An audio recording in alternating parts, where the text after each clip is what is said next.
Who's the black pride of dick? That's a sex machine to hold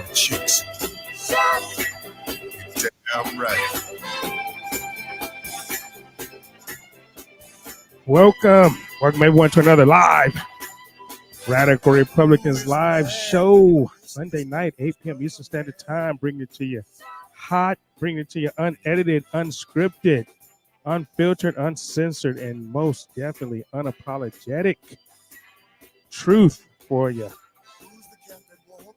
I am Jerome Bell, known as the Black Mamba of the airwaves. So we're gonna bring it to you hot tonight. We got a lot of things going on, but I got two great guests tonight.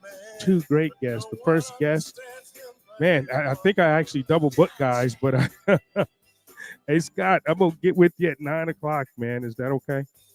I think I got you at 9 o'clock. Had you down at 9, but Brian Reisinger in first tonight.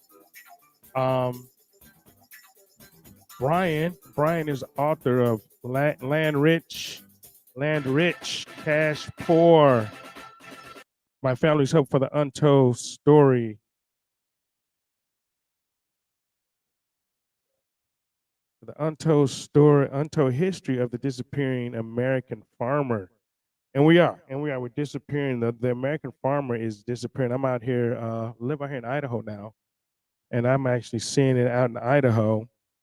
And so we're going to bring in Brian. This is a hidden history of an economic and cultural crisis that is threatening our very food supply, the disappearance of the American farmer. And his book is an anthem to the family farm in America, says the Associated Press.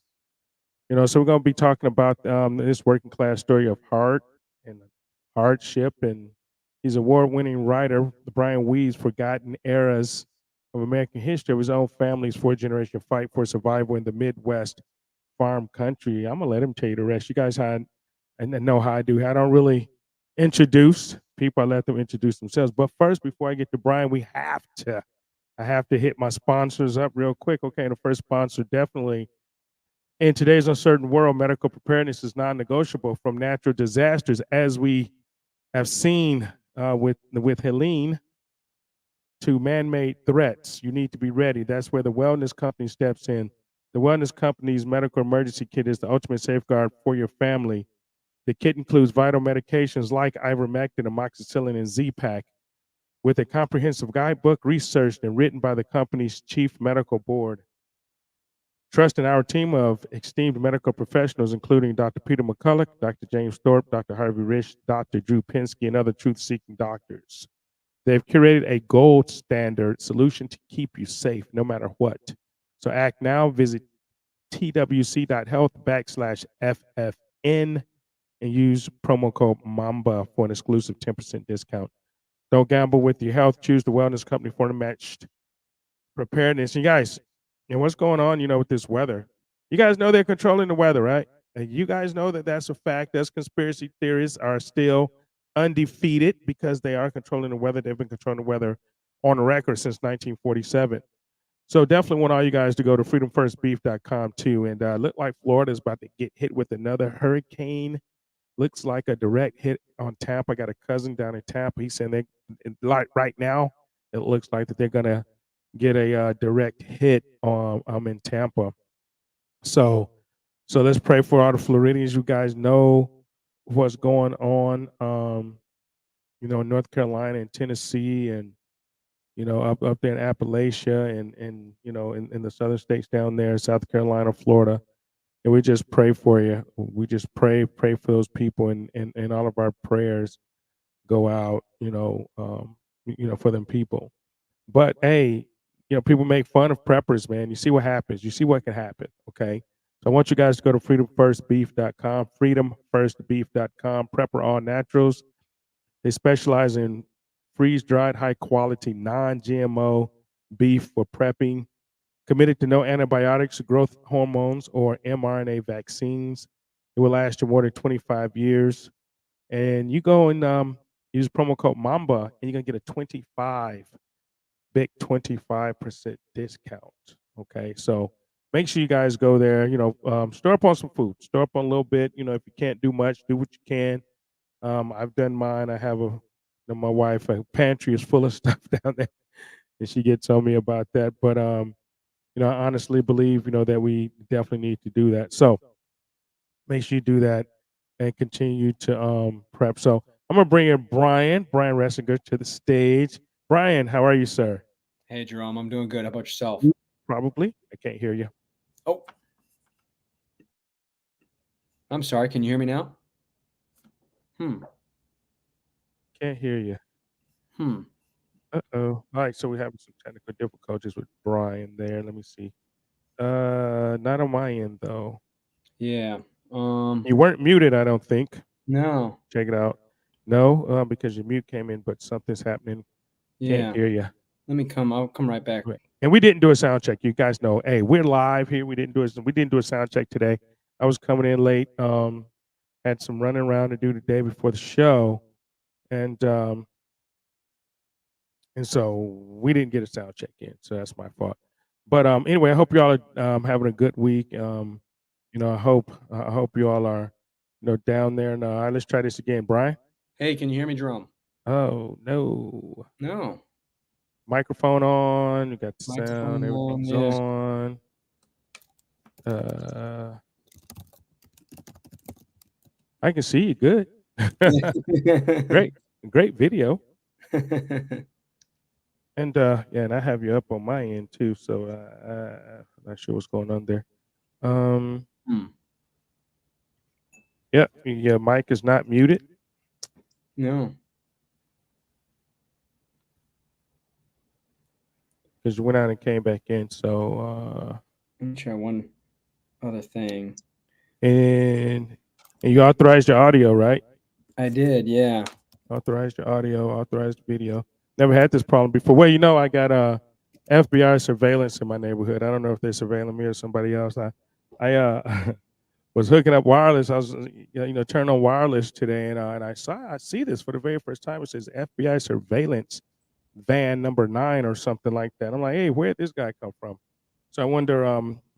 That's the first time I ever seen that too, as well. I hope you guys can hear me okay. I'm gonna check the chat while Brian go ahead and see if we can work on that audio back there or something. But I really don't. Oh no, it looks on. Just can't hear you. Let's see. Gotta try another device. One moment. Okay, cool. It worked in the sound check. Okay, so yours did work, huh? Okay, let me bring you on here. Let's try that. Hey, Jerome, can you hear me? Nothing, bro. Nothing. Nothing. Nothing Nothing. still, huh? Nothing. Nothing. No. But you can hear me fine though, right? Yes, I can. Yeah. Okay. Wow, I just can't hear you. Let me and yeah, everything's working on my end too. Hold on, Hmm. let me check something else. Hold on. Yeah. Nope. Uh,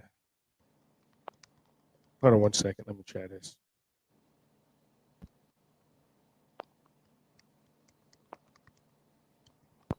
Pairing. Bluetooth connected.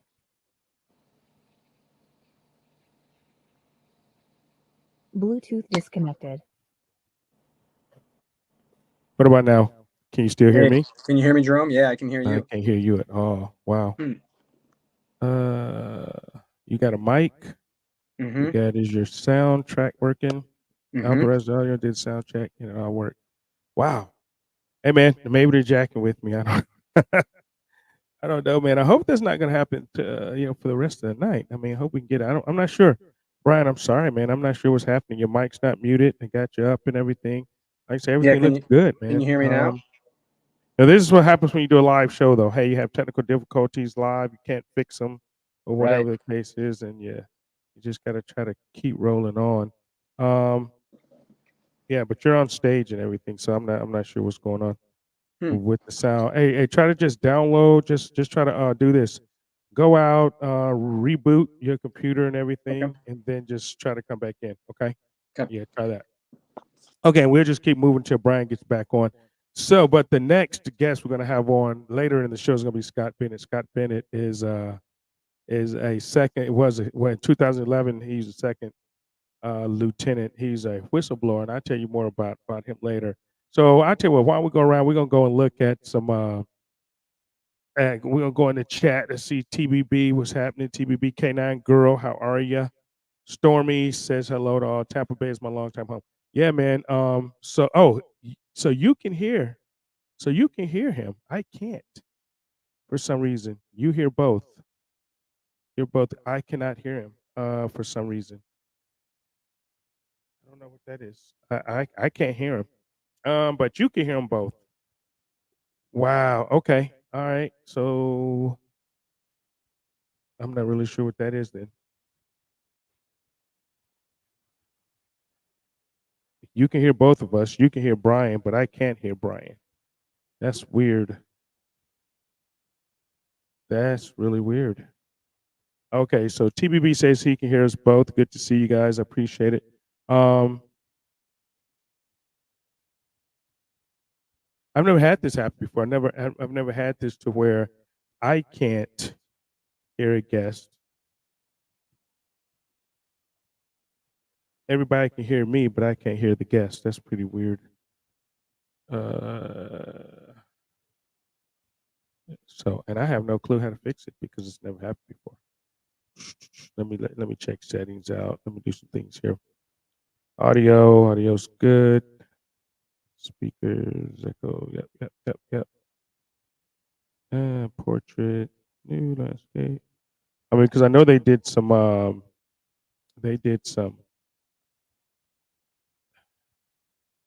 Yes, guess, but nope. We're good. All the settings are right. I'm not sure. I'm not sure what's going on. I don't even know if I don't see Carolyn in here tonight. Carolyn usually in here from YouTube, and Catalia is usually in here. So we're gonna go around the Radical Republicans live stream. We're streaming live on Rumble. We're streaming live on Getter. We're streaming live on X. We're streaming live on Clout Hub, Facebook, and all this other stuff. So everybody can hear me though. You can hear him. I couldn't hear him.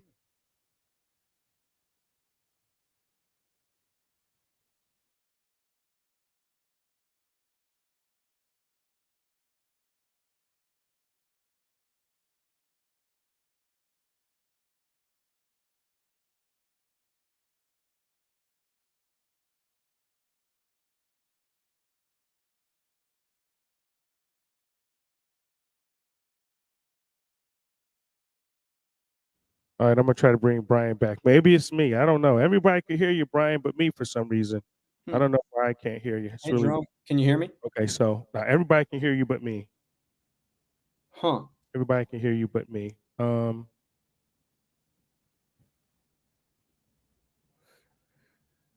on. Let me check some things. Technical issues. Yes, I cannot hear. This is the first time this has happened, Brian. Believe me. All right. I'm gonna get this figured out somehow. I just don't know how yet. I don't know how I can because everything is. Hold on. Let me try this. Okay, try that. Yeah, test. Can you hear me? Nope, that's not No. it either. Huh. Yeah. No, all my monitors is up and everything. It's weird. Hmm. Well, I'll tell you what. I don't know, and maybe that's going to affect my next guest too. I'm not sure, but with two devices. Hey guys, I apologize, man. This is really weird. I haven't.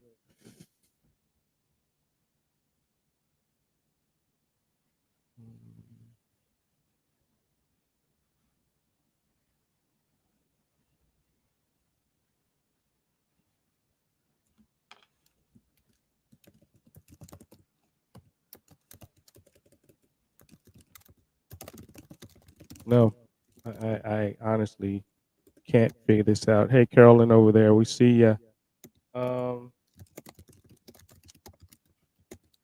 Maybe that's the FBI messing with me, man. Maybe that's what's happening. The FBI is messing with me. I'm gonna try something else. Hold on.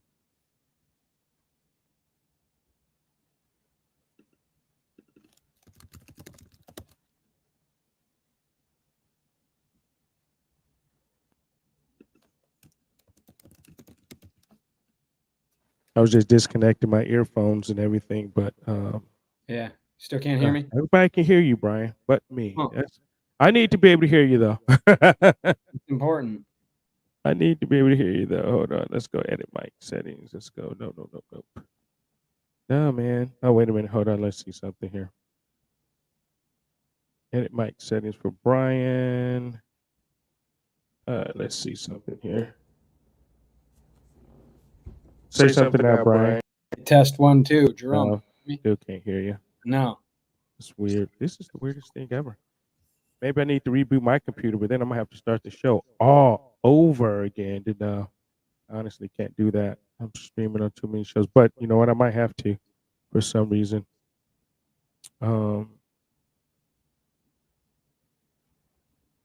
Yeah. Hey man, I tell you what, we'll reschedule. Can you do next week? Yeah. Well, next week I'm booked. Hold on, let's do a date, man. I'm sorry. I'm really gonna have to figure this out for the next guest as well. But hey, I'll tell you what. Let's just do. So we're gonna make a schedule here live on the air. Can you do October 20th at 9 p.m. Eastern? Yeah. Can you do that, or is that too late? Yeah. No, that's fine. Okay. Hey, I tell you what. I'm gonna Okay, so this is what we're gonna do, y'all. I'm gonna take this show down. Hey, Brian, I'm gonna shoot you a new link. Okay. I'm Okay. gonna take this show down. I'm gonna shoot you a new link. I'm gonna restart the show. Hey guys, I'm restarting the show. All right. So I'm gonna have to do another stream on one of the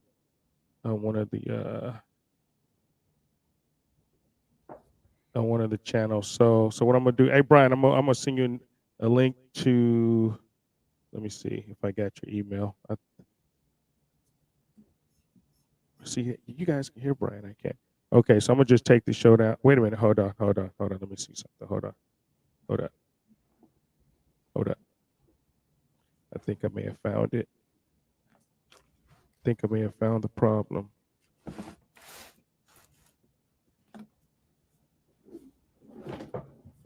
Hold on.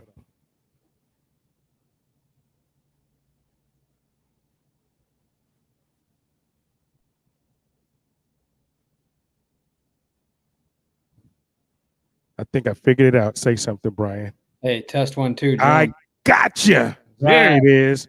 Man, Against the odds. against the odds. I was about to just cancel everything and say, screw it, man. We're gonna start all over. Well, there we are. All right, so we're sweet, man. So I figured it out, man. It was a glitch in my computer, man. I'm like, wow, what's going on with this thing? That's all right. Brian, welcome to the show, man. Hey, thank you. We fought our way to get here, so now we got to deliver for people. You know, there's all this hype now. Yeah, absolutely, man. So go ahead and tell everybody about yourself, man. Where you from? You know, your background. You're a farmer, family farmer, 4th generation farmer, right? Yeah. Well, thank you, Jerome, for having me, and thanks to all your listeners for their patience in particular, but also for just the interest in this issue. So I grew up on a dairy farm in southern Wisconsin, and we're 4th generation. My dad, who's 3rd generation, is still farming. My sister's actually working to take over the farm from him.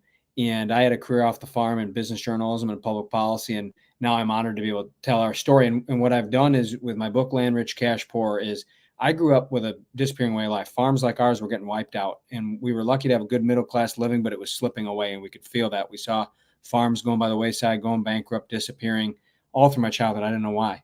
And so as I began to work in places where I got to see what was going on in our economy, I could see the way our economy was leaving our family farmers behind. So the book aims to tell the hidden story behind that. Why is it throughout our history? What was happening in the service that has been driving the disappearance of our farms?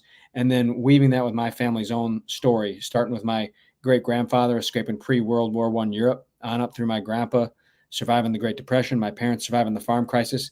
Farm families go through a lot. And so we try to tell that story and connect it with the issues that are wiping out our farms to try to shed some light on this issue. Right. So, you know, my dad was a farmer too, you know, having like 27 acres, not a big farmer, but he did, you know, farming 27 acres is a lot for a guy. And, you know, so he did that, you know, down in Alabama. You know, I used to go down there in the summer and help him, you know, and stuff like that, because I was still in the Navy. So I was still, you know, active duty. But, I mean, but hey, man, farming is hard work, man. Farming is truly, truly hard work, man. And you talk about going from sunrise to sundown. That is the truth. And I mean, if you have a large farm, like a big, you have a big industry type farm, where you're growing corn for the world or for the nation or something like that. But did you find that when I mean, because when I go back, I look at, okay, we fed the world, right? The United States fed the world. Now we're importing food. Now we're Yeah. doing that. Did you find that it started the decline in America with the American farmer started with like NAFTA or the trade acts and things like that when we started importing food? It's a great question. That's a big part of it. That's a big part of why the middle class living was slipping away. There's a lot of things going on. The truth is, it also began earlier. In the early 1900s, we had the number of farms going up in this country, and that wasn't going to continue forever because there wasn't unlimited land. And eventually, Right. one farm's going to do better than another and buy his neighbor and that kind of thing. That's going to be normal. So there's going to be some consolidation no matter what. But what really happened is in the Depression era. The Depression era came and hit the whole country, of course, but they dealt a unique blow to farmers. Farms actually had 2 decades of economic depression as opposed to the one that the rest of the country faced. So we had tens of thousands of farms wiped out in that era. And then here's the incredible thing. It didn't stop. There were good times and bad times, different things happened in our economy, but the trend of the farmer disappearing never ended after that Depression era. And when you get up to the 1990s, you're absolutely right that part of what happened is now it was good for farmers to be able to sell more goods abroad. And that is still a good thing. So free trade can be a good thing. However, it didn't have proper protections. And you had all of these, countries from other parts of the world that had lower labor standards. Therefore, Right. they could produce food cheaper, coming in and flooding our markets. And so it wasn't an even playing field. And it Right. was one of many major economic forces that drove more and more farms out of business. There's no question. Yeah, right. You definitely couldn't compete. I thought that was always a bad thing to import food, to start importing food, whether trade agreements or anything like that, because, like I said, we were fine as long as we were the exporters. Oh, okay, great. The farmers were doing well, and Yeah. then the farmers were still feeding the country too. So in Yeah. twofold, they were doing well, and then like I said, when they came in and started to compete, the lower labor, you had all these things, that was the demise. I mean, do you think that was to try to help farmers, or was that by a plan to continue to, like the to destroy the American farmer, to go on like this one world order that people talk about, and things like that? Was I mean, do you think that was by plan, or was it actually by an accident? Trying to be part of the world, I guess, because I think when we actually started becoming a big part of the world is when the really demise of America started. I think we charged into that era of the 90s thinking free trade was the answer to everything without understanding the protections we would need. I think it was a complete and utter failure by our leaders to understand the consequences of what was going to happen. And you're right. I mean, exporting food is great, and maybe there are certain types of food, certain tropical fruits and things that we can't grow here that are good to export, Right. but it Right. just got completely out of control. I'll give you a great example. Over in neighboring my home state of Wisconsin is Michigan. In Michigan, they grow a lot of asparagus and blueberries. If you want to get into a lot of foreign countries to sell, what they'll say to America is they'll say, hey, you can come in and you can sell into our country, but you can't do it during our major season for our big crop. So if you want to sell asparagus or blueberries in our country, you can't do it when we have our big season because that, throws things off for our growers, our farmers that have different Uh-huh. standards than you.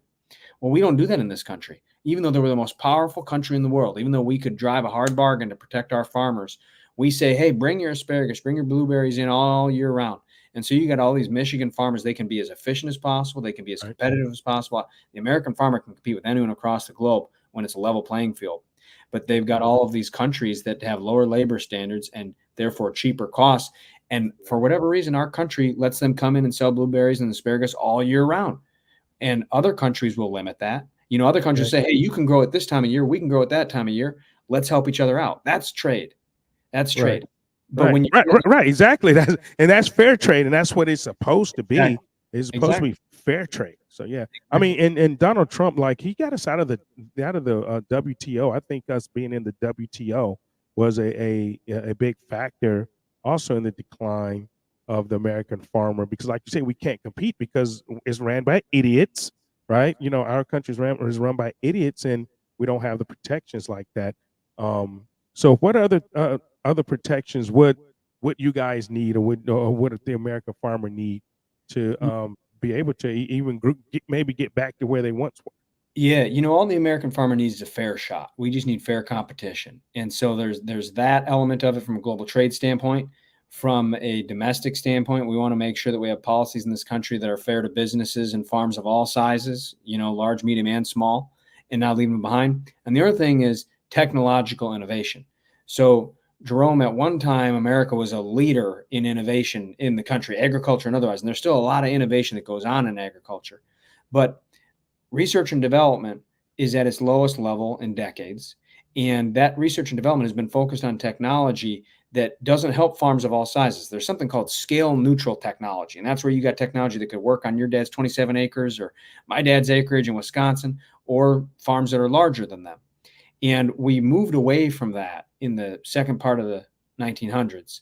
And there was no need for it. We could have had technology that allowed farms to continue to innovate at all levels. And the small farms got left behind. And it's because we just didn't realize what we were doing. We were chasing, bigger and better.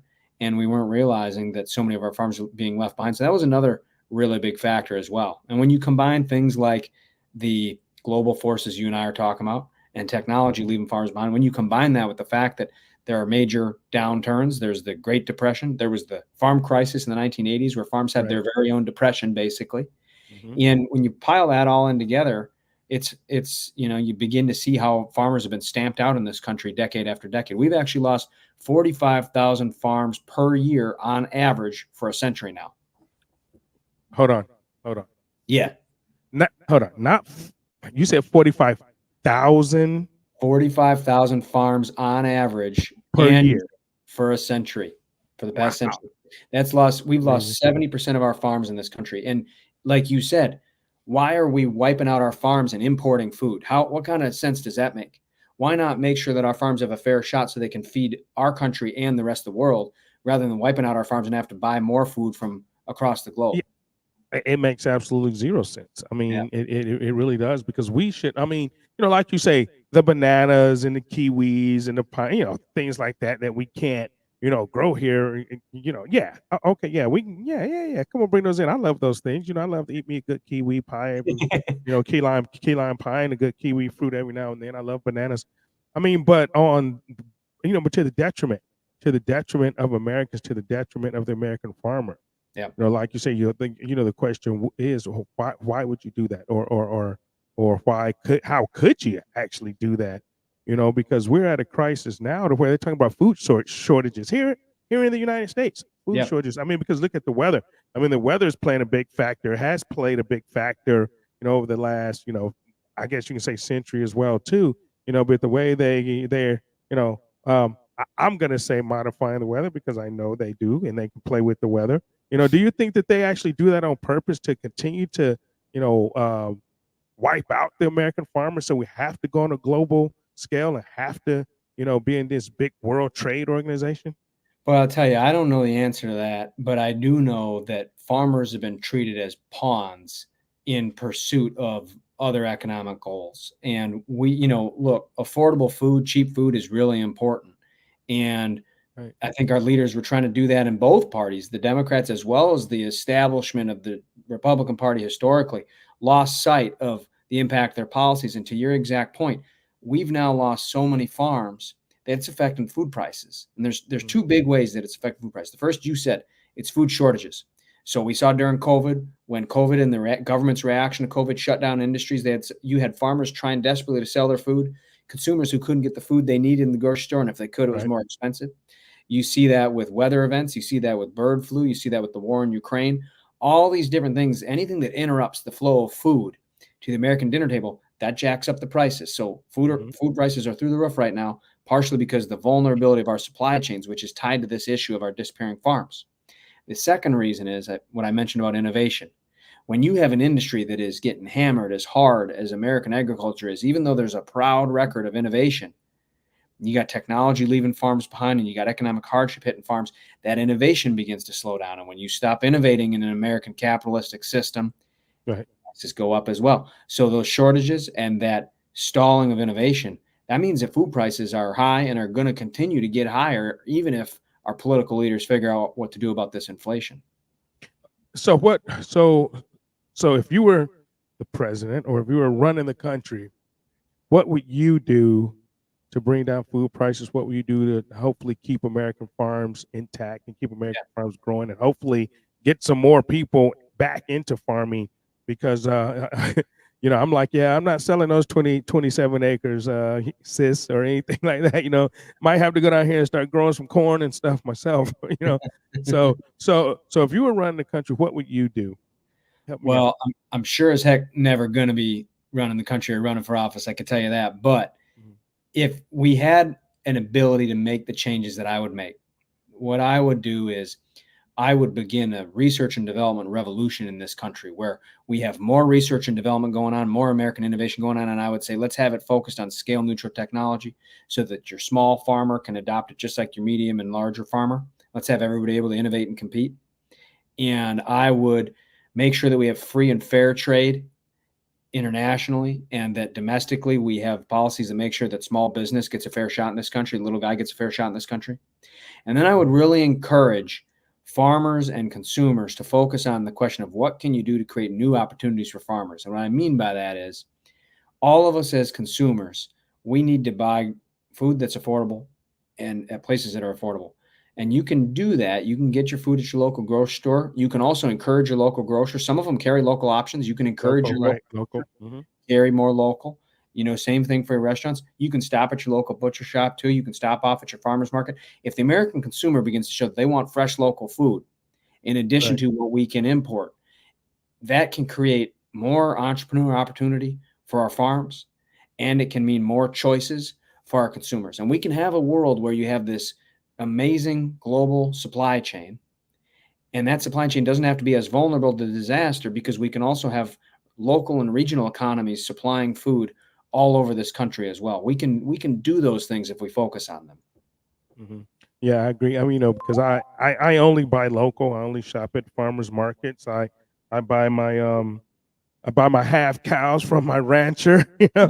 There That you go. raise cows, and I mean, yeah, everything I do is pretty much local. Even if I can't find something, but I can pretty much find everything here in Idaho right now. But even when I do have to go into the grocery store, I definitely look and see if it's local, if it's Yeah. from a local farmer, and things like that, because that's going to keep the economy, at least where you live, and keep those farmers going. And so, what do you farm? What is your family farm? Tell me that. Yeah. And four Yeah. generations. Yes, sir. So my dad and sister still farming together. They but traditionally for a century we milk cows. So we Okay. 4 a.m. and 4 p.m. milking cows, doing chores in between. And when you're in the field planting or harvesting, the hours afterward through the night or through the roof because you're trying to get the crops in before the weather comes, right? Right, And especially in Wisconsin. I'm from Cleveland, Ohio, so I was born and there you raised in go. Cleveland. So my wife's from Wisconsin, by the way. Oh, really? Yeah, Yeah, no kidding. What part? she's from Milwaukee. Okay, yeah, yeah, great city. And so that was the way we farmed for a century. And in 2021, we decided that we had to sell our dairy herd. We had 50 cows, and we had a choice of either going into major debt to get way bigger, hundreds of cows at minimum, Right. or to sell our cows and try something different. So we sold our cows, and what we're doing now is we're raising dairy cows for other farms, raising heifers that go and be milk cows at other farms. We Mhm. raise beef for consumers, just like you're talking about buying a half a beef Yeah. from a local farmer. Good for you for doing that. And then we're cash cropping. We're raising not only corn and hay like we always did to feed animals, but also soybeans and different types of wheat and so on. And we're finding that it's working, but it is tight. It is tight. And Right. it's really hard transition for us because anybody who knows dairy farming, when you sell the herd, it's like a death in the family, especially when it's been done for 4 generations before Oh, you. absolutely, absolutely. Yeah, I can imagine that. And that would be like me selling, my 27 acres. I couldn't do that because my dad worked so hard to get that, and that's been in the Yeah, family for, ever since I think I've been like 8 years old or whatever. It's been in the family. And I'd be like, and I can't do it. I would never do that anyway. But yeah, yeah, but I mean, but changing, how how difficult, I guess, was that change? I know it was hard, yeah, to do it, but how difficult was that change? Because some people, they, I guess, farmers, they grow corn here, and they, different types of season. I don't know all that stuff, different types of season, but you guys changed your whole, organization basically. yeah. So how hard was that to do? It Um, was. It was incredibly difficult. It's difficult economically. You're trying to project what can you make off these new lines of business and where can you cut expenses when you don't milk dairy cows anymore. And, my sister has been working on that with my dad. I help out on the business side of our farm. I volunteer helping out with some of the business planning, and they throw me in a tractor on my days off. And we've been working through it. One of the biggest things that makes it even harder than the difficult economics, which we're happy to stand up to because our country's been standing, or our people, our family's been standing up to that for 4 decades or 4 generations, decades upon Mhm. decades. But Right. one of the things is the emotion of it. And, when we sold those cows, we were grateful to be able to hold on to our land and figure out another way to continue to farm. We're grateful for that. Right. I remember sitting with my dad on the porch of my cabin in the woods out back of the farmhouse where we grew up, and the sun was shining. It was the day after we sold the cows, and we had all this hope about what we were going to do. And there were tears in his eyes. And the reason is Yeah. because he was doing without his herd of cows, and his grandpa, his dad, him, they'd all done that for a century. And he kind of was questioning, if I'm not milking cows, what's my purpose? And I, Right. I don't mind sharing because he shared with me in the pages of my book, Land Rich, Cash Poor, that he was having dark thoughts about doing harm to himself. And that's actually something that really is very common among farmers. It's one of the top industries for suicide in this country. And the reason is because the immense pressure that people face. You can Right. either hold on and continue to get to a point where you're not going to be able to make a living. You got to face your family, tell them you can't make a living, or you can sell your land and you lose everything else because the land, the farm is your home, it's your community, it's your heritage. It's not just your job. Right. So that kind of pressure is something that really causes severe mental health challenges for people that are going through it. And my dad faced that. I'm grateful to say that he pulled through it, and he did that by thinking about his Right. grandkids. Right. And he said that we should share that story in the book because he wanted people who felt that way, whether they're in farming or anywhere else in our country with our mental health crisis, so they know they're not alone and that you can travel through those dark times. Right. I mean, I had read. I mean, I'm glad you mentioned that because I had read that farmers, and you don't hear these stories. You hear stories about teens. You hear stories about other people. On and doctors. Wall Street. Workers. Stuff like that. Committing suicide. But you never hear about um the American farmer. And I read that was, like you said, one of the biggest suicide rates were of American farmers that had to lose their farms or sell their farms because they can no longer afford them because prices were too high. The Yep. weather. Yeah, I mean, yeah, man, and the story was actually pretty sad. I'm like, wow, you know what? I've never heard about this. Yep. I've Yep. never heard about this. So that's good that you brought that, and great that you put it in your book. You know, and wow, and that's just one of the things. My dad. I remember when my dad was getting, a little up in age, I mean, he raised cows, he raised hogs, we raised Mm. chickens, he planted corn, watermelon. I mean, my dad did it all, man. And to see him, once he starts to get up in age, we had to sell the cows because he couldn't do that no more. Then, and you actually begin to see almost a decline, right? Because they get away from stuff that they love. Because my dad retired, man, he worked his ass off in Cleveland, Ohio for 30, 35 years, and able to buy the land and the home down there to go back. And all he wanted to do was go back and farm, Yep. after retirement. And that was his joy. And to see that, because it was getting a little more expensive, the tractor parts, the tractor, buying new tractors and, Yep. the feed for the cows and, for the hogs. And hey, I mean, everything just got so expensive, man. And I'm like, wow, man, this is, something that I mean, I'm not saying that's a little place that he has, 27 acres, and not really little, but it's small, in comparative to these big, large, farms, acres and acres of farms, that people have with their cows roaming on them, and to see people do that, and it is a big hit to them. It does become an emotional strain, when they can't do it anymore, or when they have to, like say, sell or reorganize the business and not know what the future is going to hold. After doing something for 4 generations, man, Yeah. that is wow. Yeah, yeah, that becomes pretty deep. And you see it go from one generation to the next. So right when we were in the middle of that transition of selling our cows, and that means lower expenses because you're not doing dairy farming anymore, but it also means that regular Mhm. monthly milk check isn't coming. So you got to figure out when are you going to sell your crops at different times of year? When are Right. you going to sell beef to, you got to time all that stuff. So we're figuring it out. And in the middle of that, my sister one day is working at the farm as she's working to take it over. She turns around, looks up at the hill, and there's a fire started near one of our sheds where some of our animals were. And it was a cornstalk bale. It was real tightly packed cornstalk Oh bale. man, They'll yeah, go up and down, they'll burn forever. And it was spreading from cornstalk bale to cornstalk bale. And she ran up there with a fire extinguisher to fight it. Most people run away from yeah, fire. right there. She ran to the fire. Right? Farmers, firefighters, there's a couple lines of work Yeah, toward fire.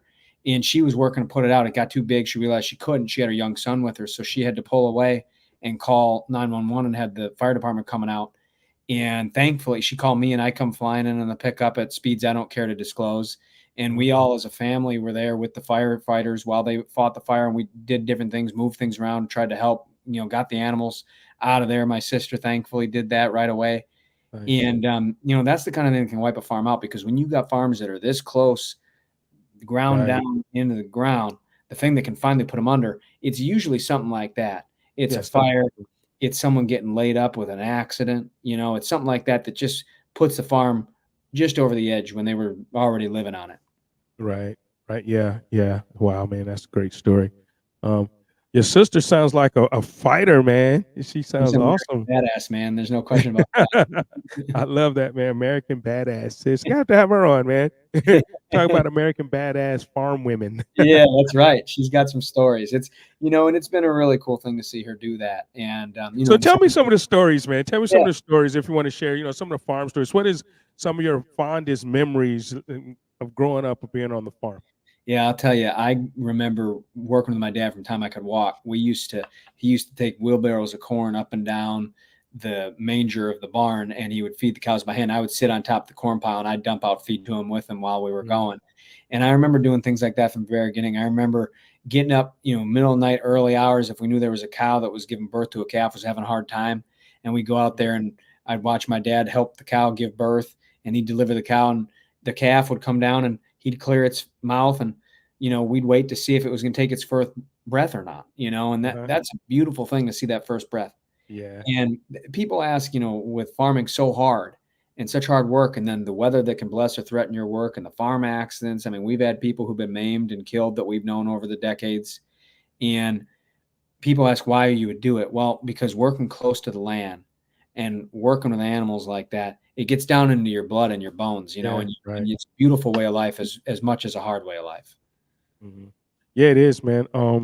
Because that's some of my most treasured memories, going down there, to help him farm, when I was younger, and things like that, man. I mean, and I mean, first seeing, my first time ever seeing a calf birth, or a cow deliver, Yeah. a baby calf, man. That's just something something that I was like, wow, man, that is so Yeah. cool. I mean, life, but so where you are now? How's the book doing? How's the book doing? It's doing great. I really appreciate it. Look, we had a really good start. We sold through our first printing of the book. We moved on to our second printing, and I've been so grateful. There are people who care about the howling out of rural America, the loss of our farms. There are people who care about this because they know that this is, a howling out of America that's affecting everybody's dinner table. Whatever their reasons, people care about it. It's really, I think, started a national conversation. The challenge that we're having, though, is that you're up against everything coming out of New York and Washington, D.C. I mean, at the end of the day, no matter what people in this country say, no matter what our leaders say, the Midwest and the middle of the country, you're still flyover country to a lot of places. And so Right. we're very grateful for the strong start we've had, but we're just fighting to keep the word out there because we want to spread the word. I wrote this book because I care about it, because it's what I grew up with. It's who we are, and so I'm grateful for the good start, but we're fighting to keep that momentum going. Right. And I mean, what I see here in Idaho, because with the I guess not like your family, but a lot of families, a lot of kids, they don't want to farm anymore. A lot of them just see it's too hard, because I see a lot of land out here being sold to developers and just houses and Yeah. apartments, and I mean, just the agriculture is gone, and things. I mean, and it's going at an amazing pace. Since I've only been out here, literally for like about 2 years. And I mean, I've seen so many farms disappear and houses pop up. Where when I first came out here, there were cows grazing, there was horses, there were sheep. I mean, everything. And now there's houses in these places. So, is that happening also in Wisconsin, back in the Midwest? Because it's happening out here in Idaho very, very fast. It is, and that's part of what, the dilemma that's wrapped up in the book title, "Land Rich, Cash Poor." There's a lot of reasons for it, but development is one of them. You're land rich because you got this land that's worth a lot if you want to sell it, but you're Right, cash right. poor if you want to hold on to it, which is what all farm families want to do. You can't Mhm. grind out a living, and God bless your dad for having done it on 27 acres. That had to be an incredible amount of work. Yeah. I think there's a lot of young people who would farm if they saw the economic opportunity in it. I know a lot of young people who they're going into the trades, which is a noble thing to do, a great thing to do. They're going into the military. They might be logging. They might be going to work in agriculture, but they're going to work in other parts of the industry. And they're doing these things because they love working with their hands. They love agriculture. They love our land, but they don't see the economic opportunity. And so you're going through high school and people are saying, what are you going to do with your life? Well, I'm going to go try to, prevent a dying way of life from slipping away. That's not a bright future. And Right. so if we could make some of these changes to make farming more economically viable, I think you'd see a lot of people who would be passionate about it. My dad actually began his farm work really in earnest at the age of 8. Now we all work with our fathers from the time you can walk when you're a kid, but you're kind of Yeah. doing kid versions of the work. Mhm. It's hard work for a kid, but at some point everybody gets initiated in the family business and you learn how to really work. And for my dad, that happened when he was 8 years old. My grandpa was climbing around on top of a corn crib and it was in the winter and he slipped off the roof and he fell 30 feet through the cold air Oh, and frozen ground, broke his back. wow. My dad at the tender age of 8 began to do the work of a man that day, and he hadn't stopped. He's done it for Wow. 64 years since. My grandpa got back on his feet, but by the time he was back on his feet, he needed the help, and my dad was doing it. My dad actually missed 3rd grade, had to take it over because he missed so many days that they couldn't pass him through because he was helping make sure the farm could succeed. And Wow. and still he loved it, and so I just think about Mhm. that. I think the resilience of farm families, we're not unique. It's just that our story isn't told by people. Right. And there are farm families all over the country with kids that have that same kind of work ethic, those same values that if there's economic opportunity, I think they'd want to seize it. Right. Yeah. I'm out here. I coach football out here right now, and one of my players brought me some corn from his corn farm last year. I thought that was pretty cool. So he got his own corn farm that he manages. He runs it himself. He waters it every morning. Say, Coach, I won't be weightlifting at 6. I got to go turn the water on the Yeah. corn. I got to go irrigate. I got to go irrigate, Coach. Stuff Those like farm that, kids would be man. some of the hardest working kids on your team, I bet.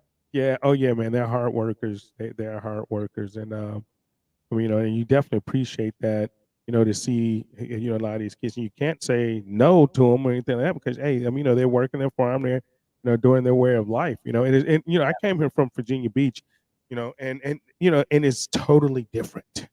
Yeah. It's totally different because these kids are working on their farms. They are, doing, because a bunch of their families have either cattle ranches or pig farms, or they're doing corn, or they're doing some other, crop, or whatever the case is, and it's Mhm. just a little different, for them. And but I definitely appreciate their hard work, man. Yep. Farmers, farmers are some of the hardest working and some of the most lovable, people as well, man. They're so farmers are so down to earth, man. You know, and I think it just comes from being out in nature, and loving nature, and just being out there in it, every single day, Yep. yeah, yeah, in the sunshine, whether it's sunshine, the snow, it gets cold. Yep. But you can't beat those hearts, man. And I love it. And that's one reason I definitely want to have you on to at least come share your story with us for a little bit. Yeah. I know we only got an hour. We got about 6 minutes left. So tell people where they can buy your book, follow you, or whatever, man, to help you out. Yeah, absolutely. I appreciate it. So people can find Land Rich, Cash Poor. Anybody who's interested in this issue or in our story, you can find Land Rich, Cash Poor on Amazon, anywhere else you buy books online. You can also get it at your local bookstore. It's available in bookstores all across the country. Go and ask them for it. If they don't have it there, they'll order it for you. And as far as finding me, you can find me on X. My handle is at Brian J. Reisinger. That's Brian, Brian. J is in James, and then Reisinger, Reisinger. And we're just out there spreading the word on this. And I appreciate anybody who picks up the book. But the reason that it matters so much is because it's an issue of a forgotten American that affects all of us. Because I hope that people care about our way of life slipping away. But I know that they care about their food and the cost of their food and the availability of their Right, food exactly. and all these other issues. So I hope we can work together to spread the word and and help solve these issues, because I know we can, you know. Yeah, we definitely can. I think a lot of us, we definitely believe in America first and helping America first. I mean, you see, we can't wait on the government. The government is not our friend. As we see, unfortunately, some things unfolding in North Carolina and Tennessee and things like that.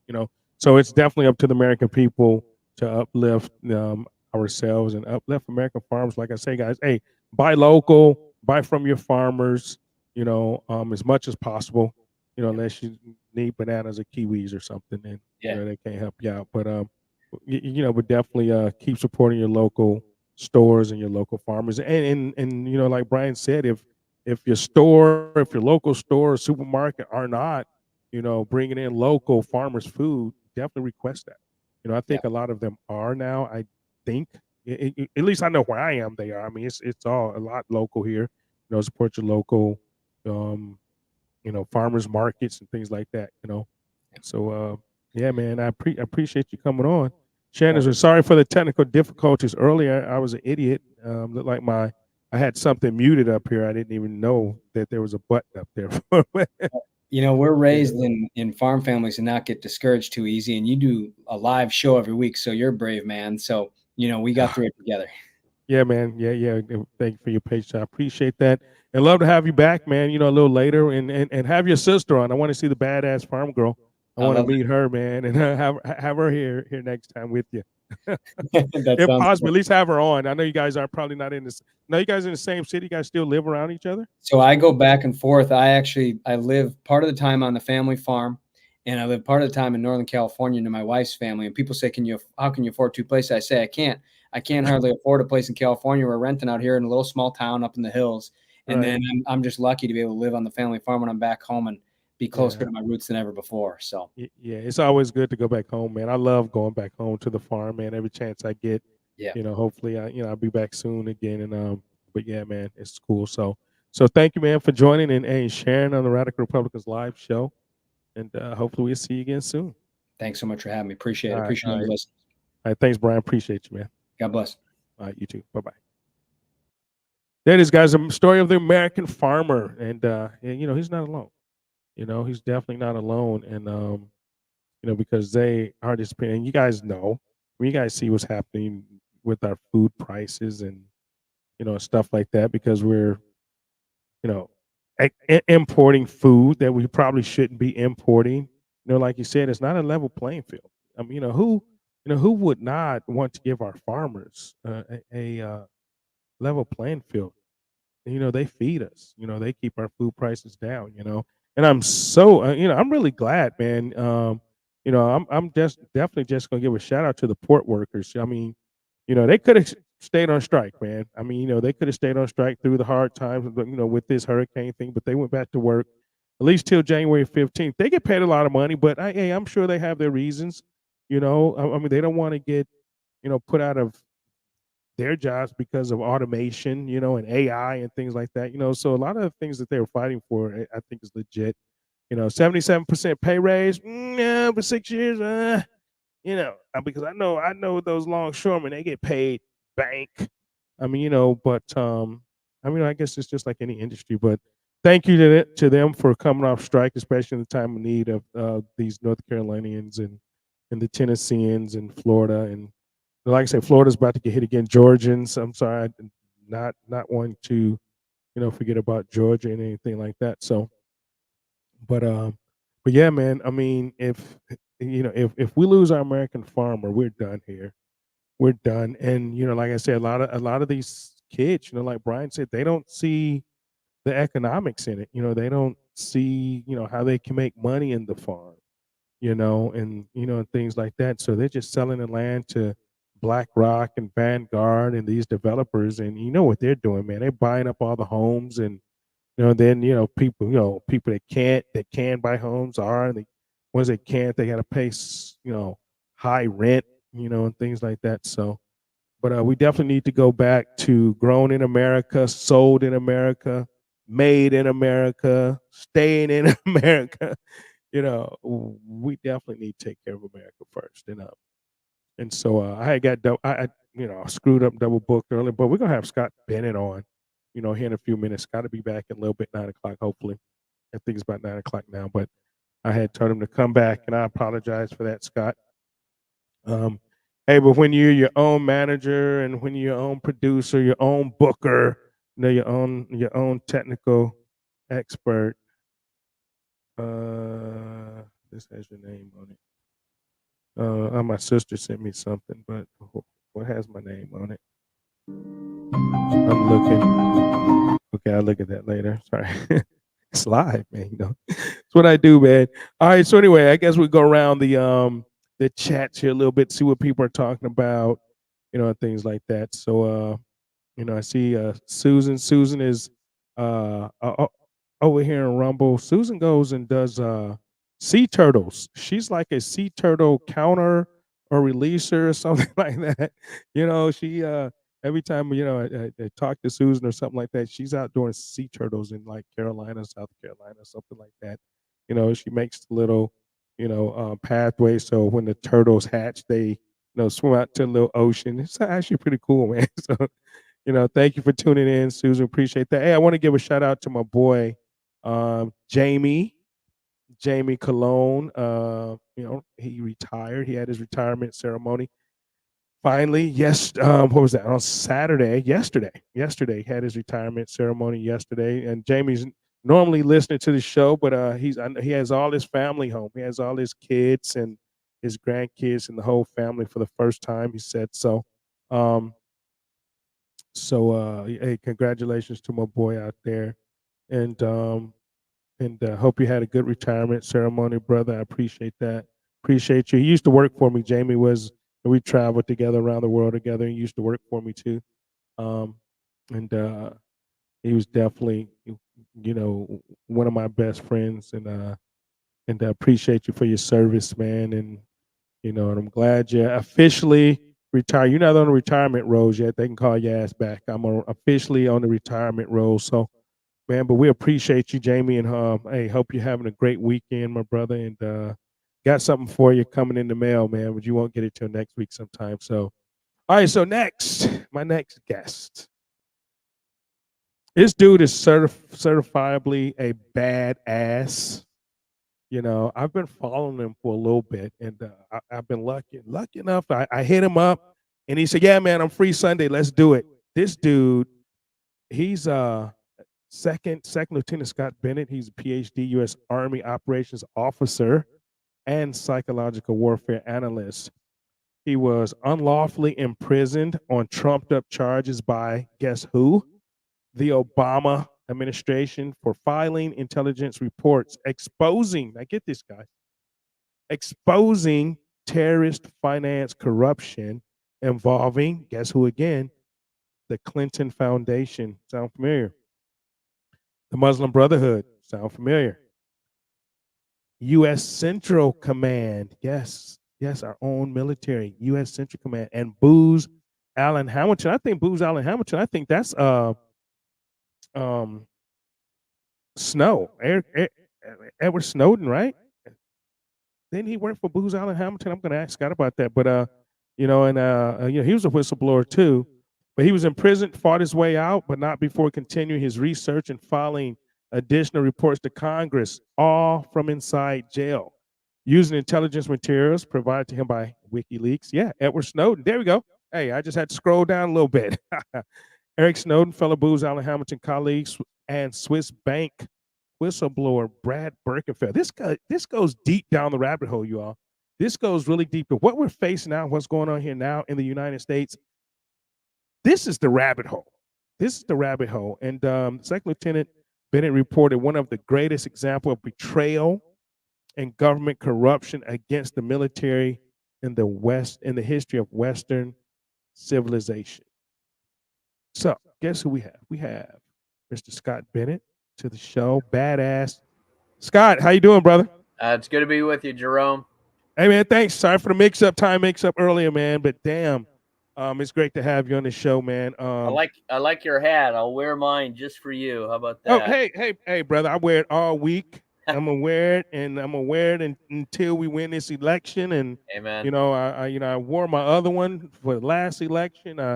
I ran for Congress a couple of times myself. I went down and saw Trump, met Trump up on the stage with Trump. So, no, man, we definitely need him back in office, as soon as possible. And hopefully we won't get cheated out of this, and hopefully there won't be another coup, this November, like there was in 2020, because we definitely underwent a coup, whether people want to believe that or not.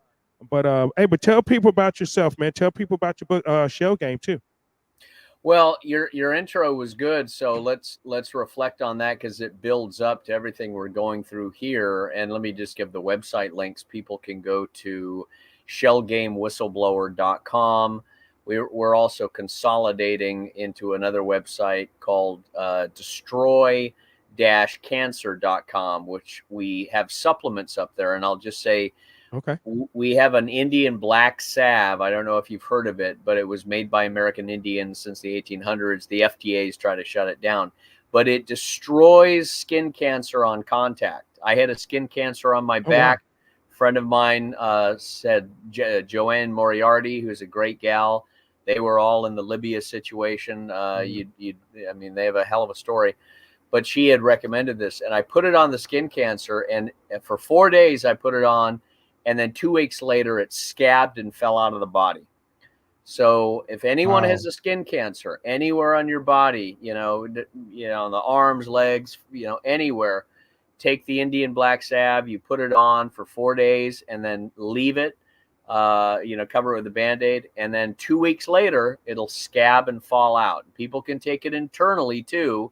If you've got lung cancer or any internal stuff, it's really strong. You take half of a pea-sized amount, with a little coffee stirrer, you can take it in. Friend of mine, Chris Begard, who we did a film in Texas, he took it, and his leukemia cancer started coming out of his skin. So you see Oh, the wow. cancer be destroyed. It's all Wow. natural. It's made of licorice root, blood dock, galang gall, zinc, and a few other things. But anyway, we want to get that out to people. If you need it, go to Oh, I Destroy. love that, because my very good friend Kim Short, she's just been diagnosed with cancer a couple weeks ago, maybe about a month ago now, and she was my campaign manager. So Kim, I hope you're listening. If not, I'll get you this destroy-cancer.com. We're gonna go there, and I'll talk to Scott about how we can get you some like ASAP. But if you guys are struggling, like I say, hey man, that's good. My mom and dad both died of cancer, so I'm a Yeah. fuck cancer type of guy. Yeah. So if anything that we can have to, naturally, that can actually get rid of Yeah. this shit, and to And where, and we've got photographs up there so people okay, actually see wow, what happened to the cancer over a 2-week period. You see it before it gets put on, you see it when we put it on, and then you see it 2 weeks later fall off the body, and it just scars over with a red scar. It's the most miraculous thing I've ever wow, okay, seen. So it nice. works. It definitely works. We'll love it. Thanks for sharing that, man. Boom. Yeah. That was worth you being on the show right there, man. We don't have to talk about nothing else, man. That was it right there. Yeah. We Well, appreciate that. they're spraying so much stuff. They're Yeah. poisoning us. There's so many weapons out there. And to go back to your original point, yeah, I worked with Ed Snowden actually at Booz Allen Hamilton. Uh-huh. He actually, one of the reasons that he left the country was because we were tracking the same Swiss bank whistleblower who had been approached by the CIA to bring all sorts of Swiss bank materials over, and they had thrown him into a jail cell. Then the CIA got him out, tried to turn him. Snowden actually, in Oliver Stone's film, Yeah. who I told him about this, and I gave him my book. Oliver put it in his film. Actually, he made it look like a Pakistani banker, but it wasn't. It was a white banker named Brad Birkenfeld. Right. And so you see, when Snowden was there, this is how they framed Birkenfeld.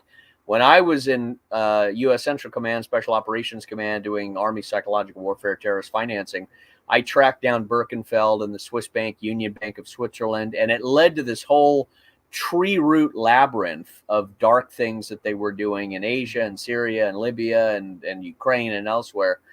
And when I started filing a report, the next thing I know, I'm arrested for filling out a housing form improperly, allegedly. And I thought this was a CIA test because I was going to go to Afghanistan. I thought, oh, there must be testing me to see what my muster is. And it wasn't. It was a fake charge that they then threw me in prison for 2.5 years.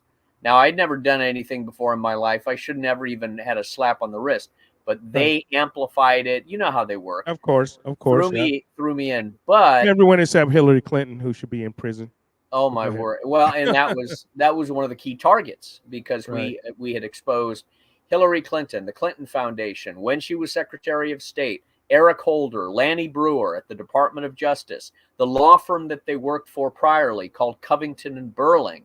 Yep. All of them were involved in this massive Swiss bank terrorist operation, where they captured Birkenfeld, threw him in jail, and took 106. It was like 19,000 Swiss bank accounts they took, and they converted and stole and robbed and used them for black operations. Well, the White Hats, I was supposed to go out to California. The White Hats that I knew had redirected me to the same prison where Brad Birkenfeld was.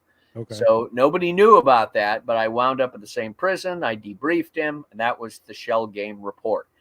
And I sent it to U.S. Special Operations Command, Central Command, the Armed Services Committee, the Intelligence Committee, the Foreign Services Committee, all at the House of Representatives, all at Congress, the Senate, Rand Paul, Mike Pompeo, Jeff Sessions. They were all in Congress at the time. Right. All of them did nothing. They hid with their tails between their legs and their head in the sand. All of them cowards.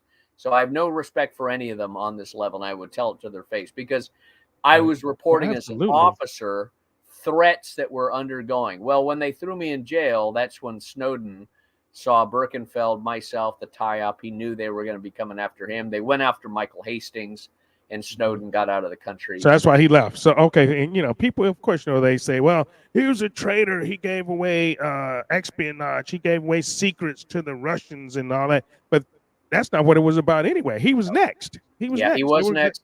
And he never gave anything to the Russians. He gave it to the media people that he trusted with the keys, and the media hid it, buried it. The British media, no one did what he wanted and expected, which was give this to the American people and show the fake elections that they're manipulating in foreign countries, show all of the political, involvement with this. What they did to Trump in 2020, they were practicing and developing the technology for way back between 2007 and 2009.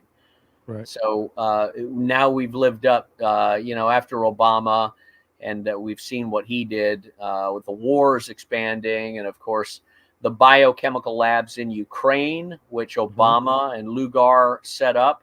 I did a documentary on that. The biolabs in Ukraine were directly connected to COVID-19. It didn't originate in China. It originated in Ukraine. The Ukraine biolabs, where they were targeting Slavic DNA, and the USAID, the CIA, the State Department, the Clinton Foundation, once again, the Soros Foundation, the Open Society Foundation,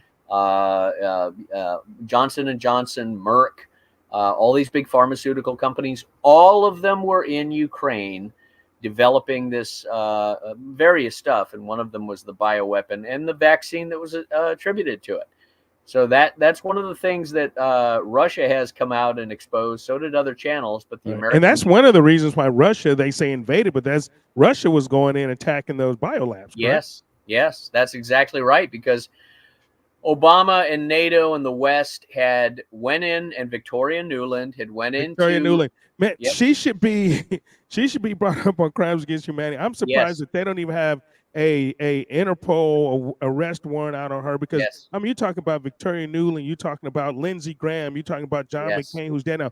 All of these people were responsible for the Maidan coup, over in Ukraine, 2014, before 2014, but definitely the 2014 coup in Ukraine. They all orchestrated it. Obama, Clinton, Victoria Nuland, all of them orchestrated that. I mean, and the Libya, and we can talk about that. You probably know more about that, but I mean, all of that, they orchestrated everything.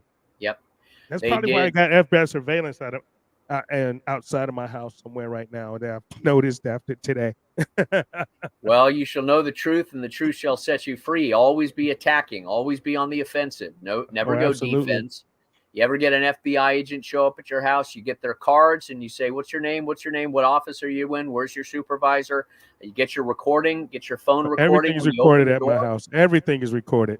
and you say, "Gentlemen, I don't answer a single question. Have a nice day." And you That's right. don't answer anything. Nothing. Remain Because, silent. You have the yep, right to remain silent. I tell that to everyone. Remain yep. silent. You And don't call have to your answer sheriff. anything.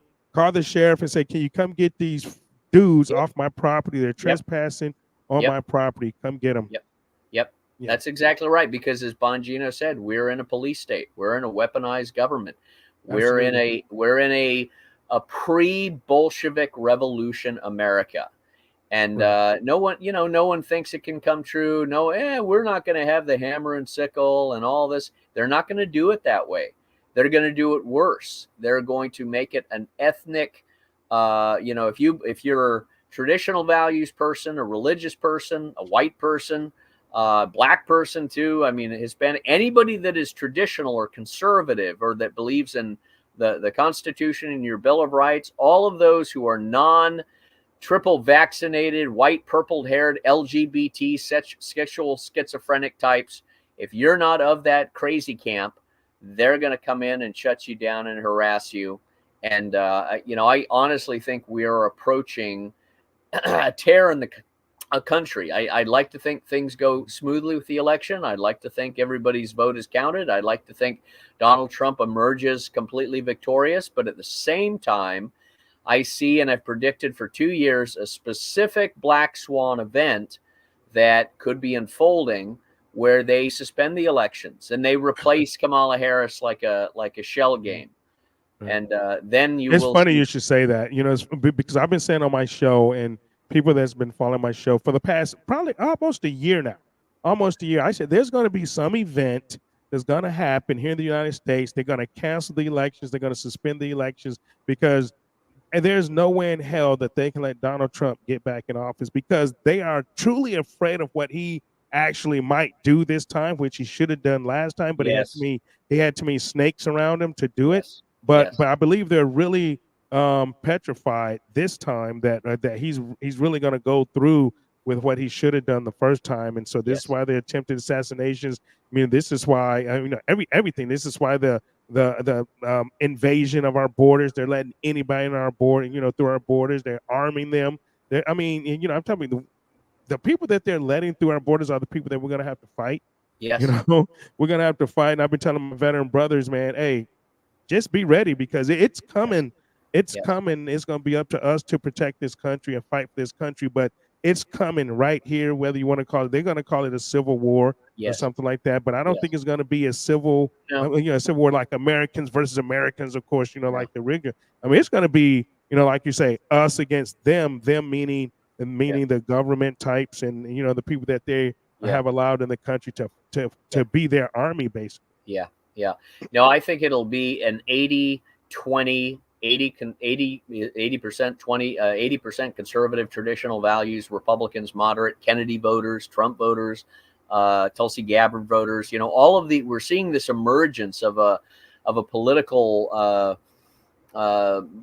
consortium or team, if you will, that is not a Republican team. I mean, Right. you get Right. just a general moderate traditional team because the Republicans have been just as bad and stabbed us in the back at every Absolutely. turn. Well, And shit, they're Kevin McCarthy and the Uniparty spent $7 million to beat me in my last primary, because they didn't want a guy like me, a true yeah, America First traditionalist, in Congress, because I may cause too many problems for them, yeah, And so, yeah, I mean, so I was one of the first casualties of the Kevin McCarthy plan, to yeah, go after America First candidates. Yeah. yeah. Well, what I see happening, just to say, here's the false flag event or the black swan event that I see happening, and there's a few other things in our theories and stuff, but my feelings, my intuition, my analytics are leading me to look at it this way. Number one, Kamala Harris is not a natural born citizen. She was born in Oakland, but both of her parents were non-American. One was from the Caribbean and another was from India. Not Right. American citizens living in Right. Canada. They came down. They had her in Oakland, California, but she was not natural born. Natural born is defined in the Constitution, and it is defined as the required condition to be president of the United States. You can be dog catcher, you can be a senator, you can be anything else. If you're naturalized, meaning you go through the form and register as a natural citizen, but you can't be president unless you're natural born. And essentially, I explained natural born. And this isn't my theory. I've talked with, Stephen Pidgeon, who's a wonderful constitutional attorney. Him and I were back during the 2020 Trump analytics. I was the one who presented the AFL-CIO plan to do January 6th. I brought over the UBS information, UBS and Dominion voting machines, ES&S voting machines, and Premier voting machines were all being purchased and controlled by the Chinese Communist Party using Union Bank of Switzerland. I gave it to General Flynn. I gave it to Sidney Powell. I gave it to Joe Flynn, Flynn's brother. I gave it to Patrick Byrne. I gave it to Giuliani. I gave it to a variety of people that were working the Trump problem. But in November of 2020, November of 2020, and for whatever reason, and I've still got a chicken bone in my throat over how they screwed it all up. But for whatever reason, they screwed it up. And I think they stabbed him in the back, and everybody was wanting to jump out with a golden parachute. But we were there. So what we worked out was Kamala Harris is not a natural born citizen. She's not born from the womb with one parent at least being an American. You have to have that. So as a result, she's disqualified from being president. And there is a case going to the Supreme Court, if not in front of the Supreme Court now, which I can send you the citation of, that challenges her presidency requirement based on her not being natural born. This has never been litigated. This has never been presented to the Supreme Court.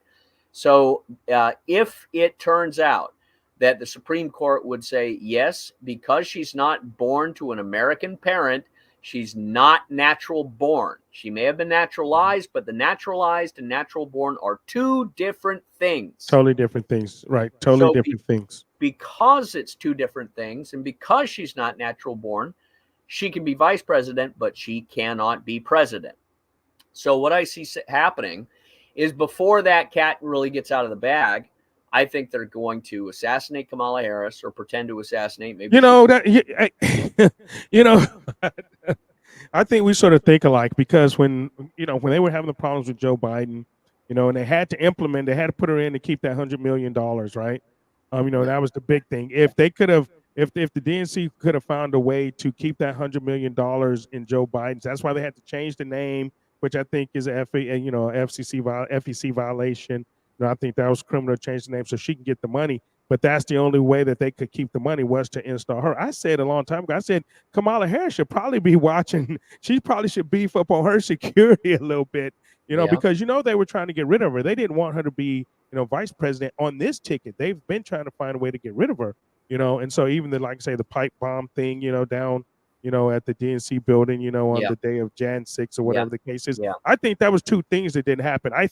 I honestly think that pipe bomb was supposed to go off and kill her, and then they was going to assassinate Donald Trump's character, and because he had already lost. And so that would have gave Joe Biden and somebody else, that they actually wanted to be vice president.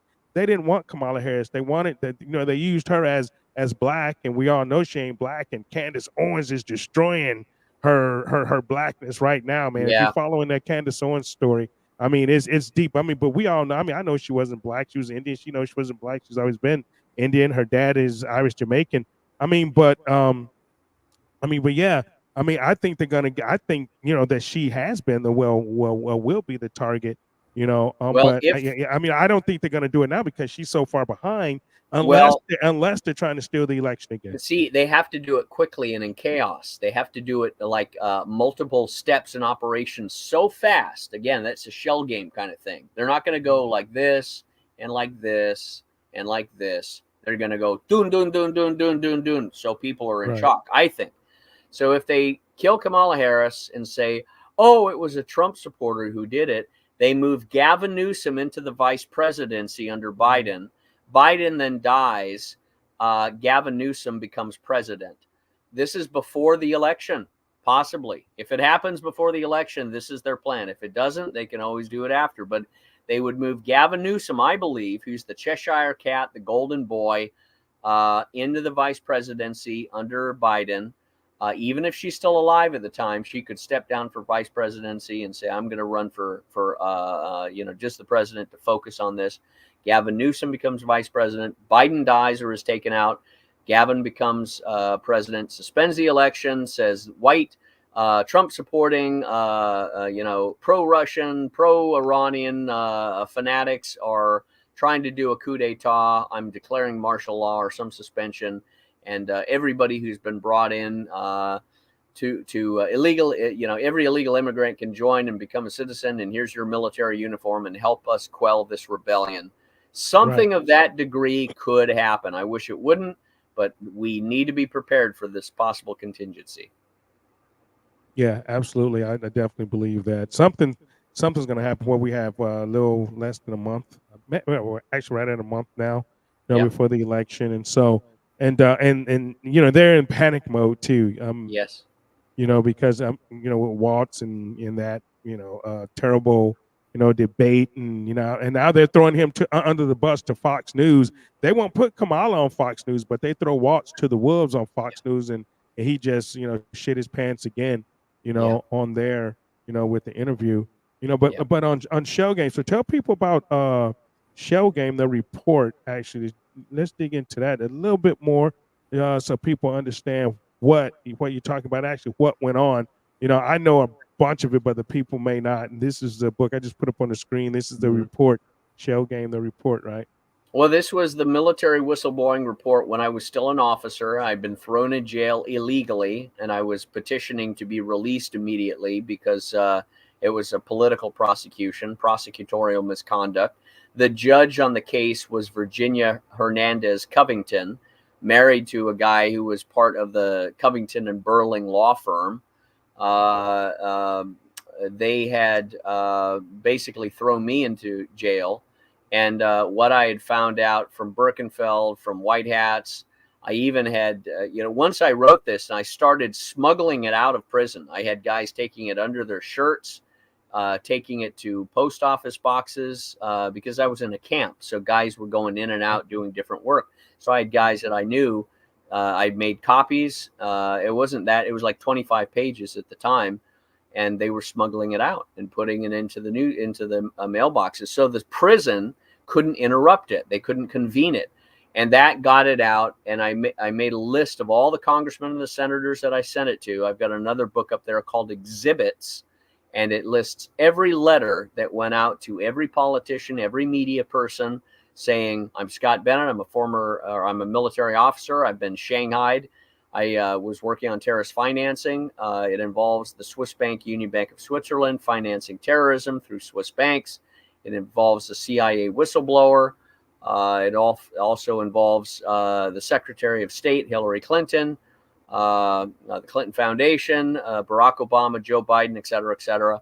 And I list the WikiLeaks cables that Julian Assange had sent in. Julian's brother had sent in specific WikiLeaks cables that showed how Hillary Clinton herself and the State Department were tracking this Swiss bank whistleblower in 2008 and threw him in jail and captured his intelligence and used that for its dark operations.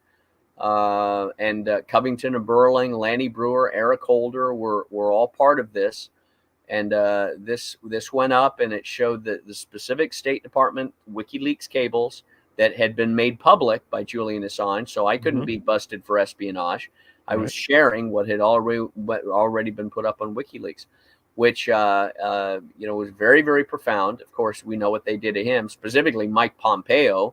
He actually just came out and blew the whistle, or well, not blew the whistle, but told that how Mike Pompeo has been trying to assassinate him. Yep, right? Yep.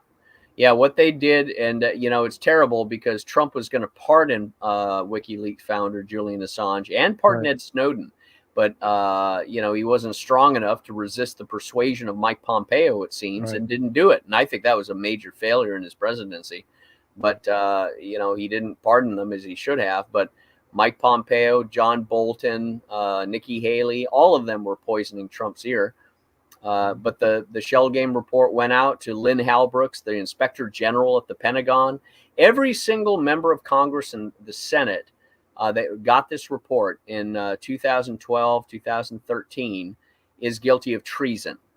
And because it was cited with all sorts of federal laws pursuant to misprision of a felony, which is when you discover a felony, you are obligated to report it to a member of Congress or a judge. I was making it known to them pursuant to misprision of a felony.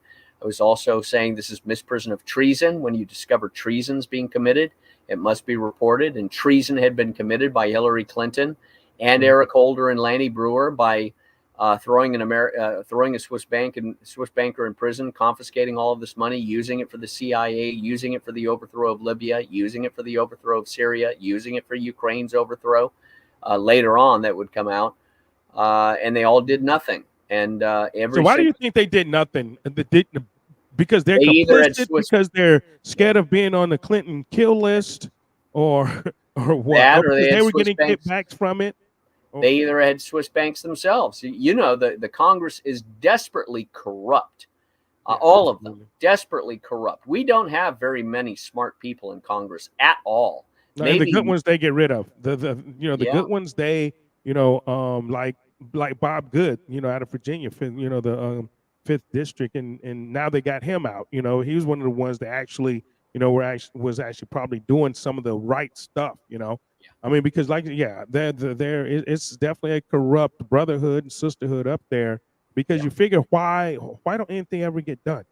You have control, or you have this why it seems like nothing ever gets done. And we know it's the Uniparty. So maybe we're different because we swore an oath when we went into the military, but I took that oath seriously, and it never ends. That's exactly. You fight on, you sacrifice yourself if you need to, but you fight on for the preservation and the defense of the Constitution of the United States. And this was a threat to the Constitution. It was a demonstration of grotesque government corruption. The whole 2008 financial crisis, they essentially were blaming Birkenfeld. If this gets out, it'll cause the crisis to get worse. That was one of the motivating factors for them burying him in jail and taking this material. This is what they were discussing on WikiLeaks cables between Hillary Clinton and key people in the Obama. And Julian Assange had it all. He had it all. He had it all. He still has it all. Still has it. Right. So the Shellgame report just goes into all of the facts, all of the analytics, all of the WikiLeaks cables, all of the members of Congress this was sent to, the letters that went to them. I had Michael Isikoff of NBC News and Tom Hamburger of the Washington Post come up and meet me in prison, who later they were exposed as being CIA puppets, CIA informants. Oh, wow. So the CIA wanted to know how I was getting this out, what else I knew. And I was very circumspect on what I discussed. But I said, here it is. I'll hand it to you right now. Get this out. And I'll never forget, Tom Hamburger looked at me and he said, Mr. Bennett, why do you think the CIA would do this to you? Now, I had never mentioned the CIA up until that point when he mentioned it. Right. So, we know what the CIA was all about. They've been playing backtrack ever since. I got a copy out to Trump in 2017, and I said something back in 2017, and I was one of the when Putin in Russia, I'd done some Russian TV interviews, and discussing this. After I revealed all these Swiss bank cables that were being used by the Obama administration, that's when he went into Syria to defend Syria from being overthrown. There's all sorts of rabbit trails that go on this, but they've been on the run ever since. Their time is running short, and I think the American people, though they're slow to wake up, finally have, and they've seen the corruption and the evil that has animated the government for the past 20 years. We went on this escapade after 9/11. There's another great triggering event, a false flag 9/11 attack, where they faked the attacks on the Twin Towers, the Pentagon, and Building 7. And they said it was done by a bunch of guys coming out of Afghanistan in a plane. No, it was not. There was a nuclear device inside the Twin Towers. The You building. know, we just had a show on that last week. This is perfect time to have you on. My show last week, we had Joe Olson on, and Joe Olson was the first one that said that there was nuclear devices in the bin. Now you're the second. Yeah. You're the second. And a lot of others have said that too. Confirmation 2 weeks in a row. Confirmation. There was a nuclear device, and there may have been a directed energy weapon pushing down that dustified, as Judy Wood talked about, the cement and the floors and the porcelain bathrooms. You never saw anything like that. So there was definitely a nuclear core implosion. And then, of course, the Pentagon attack. There was no plane that hit the Pentagon. You would have had wheels, you would have had engines, you would have had a tail section, you would have had luggage all over the grass. Right. You would have had people, you would have had wiring, you would have had, that's what I was saying last week. I'm like, you had all these plane crashes, but you had no evidence of a plane crash. None. I mean, first time in history, you can go pull up images of plane crashes and you can see, what happens when a plane crashes, in the ground, and you're going to have destruction. You had none of that. You had nothing. You had a round hole go through the Pentagon and where it split, and then you see the round hole in there where the missile went through, and I still say it was a missile because, I have the only footage that the FBI released. You see a flash, you see a boom. You never see a plane, and planes don't fly that fast, especially big ass 757s that can't get down to that altitude and hit the ground. And anyway, but you would actually see the plane. You don't see the plane. You see a flash and a boom. That's all you see, and that's what they released. I'm like, any fucking idiot can tell that no plane hit that Pentagon at all. Zero. End of fucking story. Yep. And it would have been split open by the street lamps, the street lights that were essentially bordering right over the freeway. You come down over the freeway. Now I said that plane would have took out all of those street lights. If you look, because I used to live in I used to work in DC, but you travel to DC a lot, and you just go there and you can sit the flight path. You can be like, ain't no way in hell a plane flew over here and not take out all of these light posts and then going down. It would have crashed before it even got to the Pentagon. Kidding me. A great crime, a crime against humanity that triggered this 9/11. It manipulated and perverted the American patriotism, weaponized it, turned it into a juggernaut, a ramming rod to break down the castles of every other country: Afghanistan, Iraq, Syria, Libya, Iran, Saudi Arabia. All of them were in the crosshairs for destroying. You got Project for a New American Century. You got a lot of Zionists that were involved with this. Let's weaponize America and another Pearl Harbor so we can go to war against all these regimes, which is what you see currently going on in Gaza and in Lebanon and stuff. Absolutely. What's going on in Lebanon right now? And we go ahead. I'll let you that's where it all started. Rip it, but yeah, go ahead.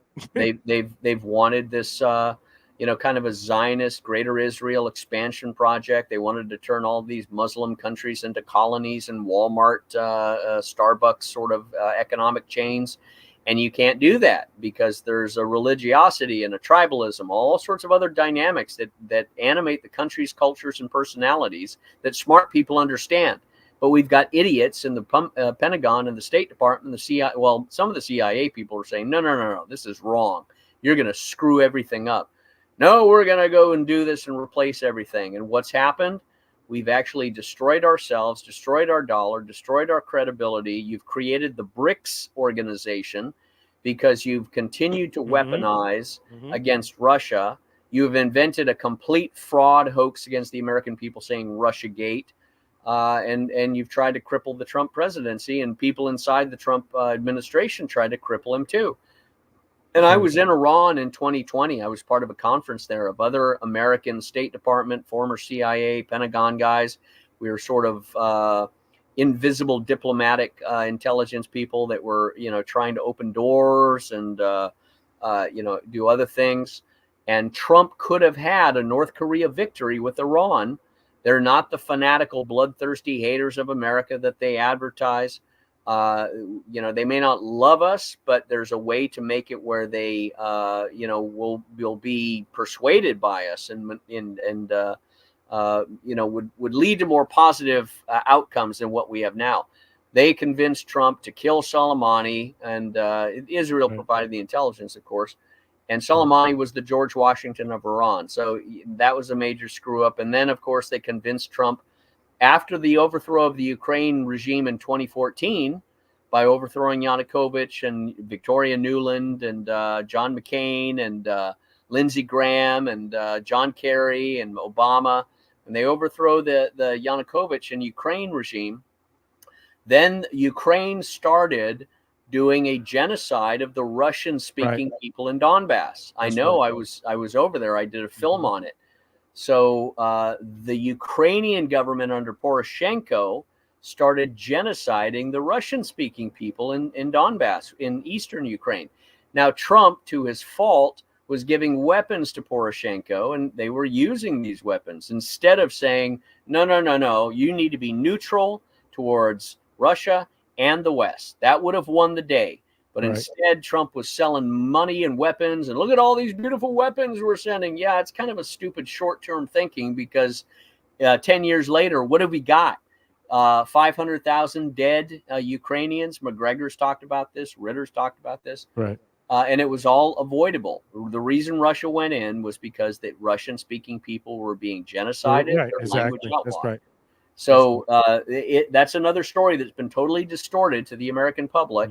And as a result of the sanctions and all this, Russia created the BRICS organization. And all of the Middle East and Asiatic nations and African nations are going to BRICS as an alternative United Nations, an alternative economic partnership program to, the Western-dominated petrodollar, because that was weaponized, right? The petrodollar has been weaponized. So they're abandoning it. So, we're seeing America, whether by stupidity or intelligent downfall, being engineered and pushed and orchestrated towards a fall of Rome scenario. And it's by external forces, external pressures. Now, I don't think America will ever fall, because, Jerome, as long as you and I and other veterans walk, every place of ground that we walk upon is protected and is constitutionally preserved, and we'll give our blood and sacrifice our lives fighting for that. We will never surrender. Absolutely. We will never accept anything. The Constitution lives in us and our oath, and we are required to be leaders and inspire others to say, you're not a servant on this plantation. Right. You own this You property. own this place. That's right. Absolutely. So we really need to be prepared to say, oh, hell no. We are, if you want to go another confederation of the states, if you want to go to another breakup of the union, you want to go to something else, you're going to be doing it, not us. And I think with the 25 states declaring an invasion in agreement with Texas, and I know Abbott's a little bit of a silly, if not he's a little treasonous, but we have to create an alternative series of republics, or confederacy of republics, or team of republic, whatever you want to call them, coalition of republics. North Dakota, South Dakota, Oklahoma, Nebraska, Missouri, Texas, the good state, the South. No, this is the real Republic of America. We're not going the socialist, the side. We're not going communist. we would not bow down. We would not go communist, not one bit. No. So I think there's a very real chance, and I hope it doesn't happen. Again, I hope we have a transition. I hope we have like a Reagan transition where Carter went and Reagan came in. I mean, it would be nice, but Joe Biden has already said, with his old ass, he can't really, think. But he already said that no, if Trump wins, there would not be a peaceful transfer of power. And you got to look at the Democrats. The Democrats do nothing but project, right? Yeah. They're masters at projection. What they say the Republicans are doing, what they say the Republicans are going to do, what they say that Trump is going to do is exactly what they do. It is exactly what they're going to do. I mean, you had little Jamie Raskin already saying that he's going to challenge, the election January 6th when Trump wins. I mean, these guys are already saying that. You have the AG Garland already saying if you question the 2024 election, we're going to put your ass in jail just like we did these J6ers, so don't you dare question the election. They are already getting ready to, challenge the election because they know Trump is going to win. Yeah. So they're already going, getting ready to, play the psyop again on the people, when Trump wins. There won't be a peaceful transfer of power. They've already said it. We know that. Well, what we have to do is be ready for that. Yeah. Well, part of getting ready for it, and we've developed this affidavit, and what an affidavit can do is very, very powerful in the political legal circles. And what this affidavit that we've developed, which I can send you and you can put up on this show as a link or a website, Yeah. the affidavit essentially says, I, and you fill in your name, I, Scott Bennett, do hereby swear and affirm to the following information is true to the best of my ability. Number one, Kamala Harris is not a natural born citizen. Therefore, she is unqualified to be president pursuant to the constitutional requirements. Since she's not qualified to be president based on not being natural born, none of her appointments or her executive orders or her election will be recognized as valid. And if I recognized it, I would be committing treason against the United States. So I will not be committing treason. She's not qualified. Therefore, any appointments, any orders from any of her appointed staff are null and void. So if an FBI agent says, well, I've just got an order for President Kamala Harris, sorry, she's not natural born. She's not president. So you don't have any lawful orders to do anything. And Right. that's where you are now a domestic enemy if you're going to try and establish a non-natural born person as president. So an affidavit, if you get it printed and signed it, you take it, get it notarized, you take it, you deliver it to your sheriff, you deliver it to your county supervisors, your county election board, your mayor, your school board officials, because Secretary of Education, all that. You saturate your local town government and your county government, because that gives you a personal divorce from any Kamala Harris presidential election or orders or appointments. You are standing on the Supreme Court case that is currently underway, and the constitutional language that says no person can be president who's not natural born. Therefore, Kamala Harris cannot be president. I will not be recognizing her or any of her orders or appointees as president. You get that in now before the election. It doesn't look like you're challenging an election. You've put Right. this out first saying, I will not commit treason against the United States by recognizing someone who is not qualified per the Constitution to be president. We support the Constitution. That's what our oath was. Not to the president, not to the Congress, not to our superior officers. Our oath was to support and defend the Constitution against all enemies, foreign and domestic. So help me God.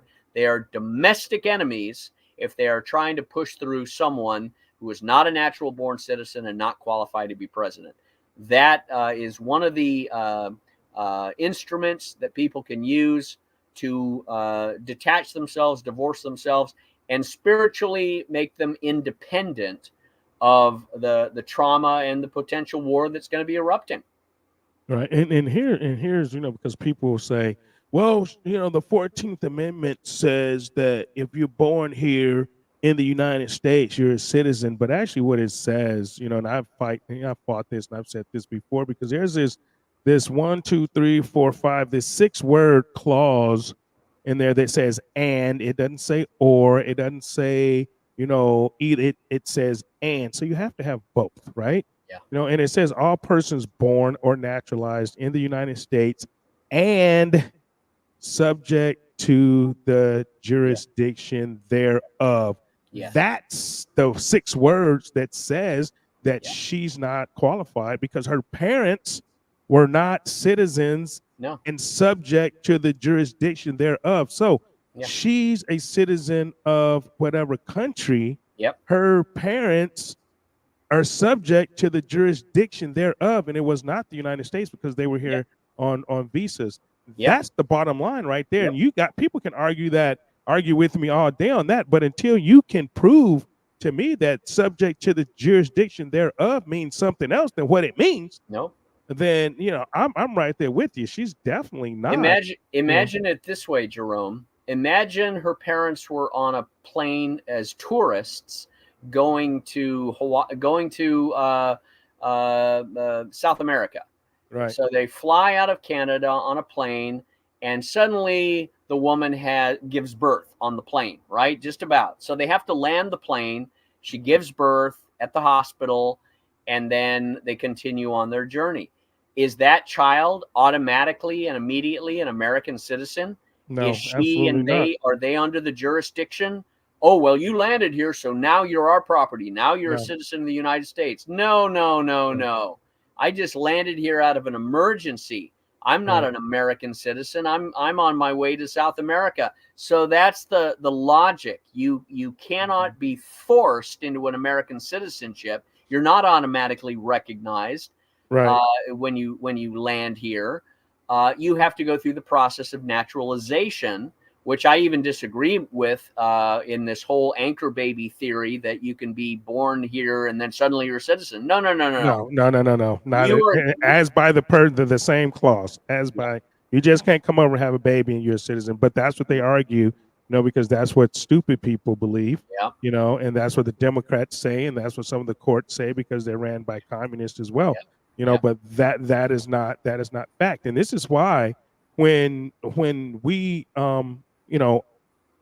mothers have or military women have babies overseas on a military base, they are considered citizens only because of being on that military base. yeah, If they were born out in town, they would not be a citizen yeah. of the United States because they actually born.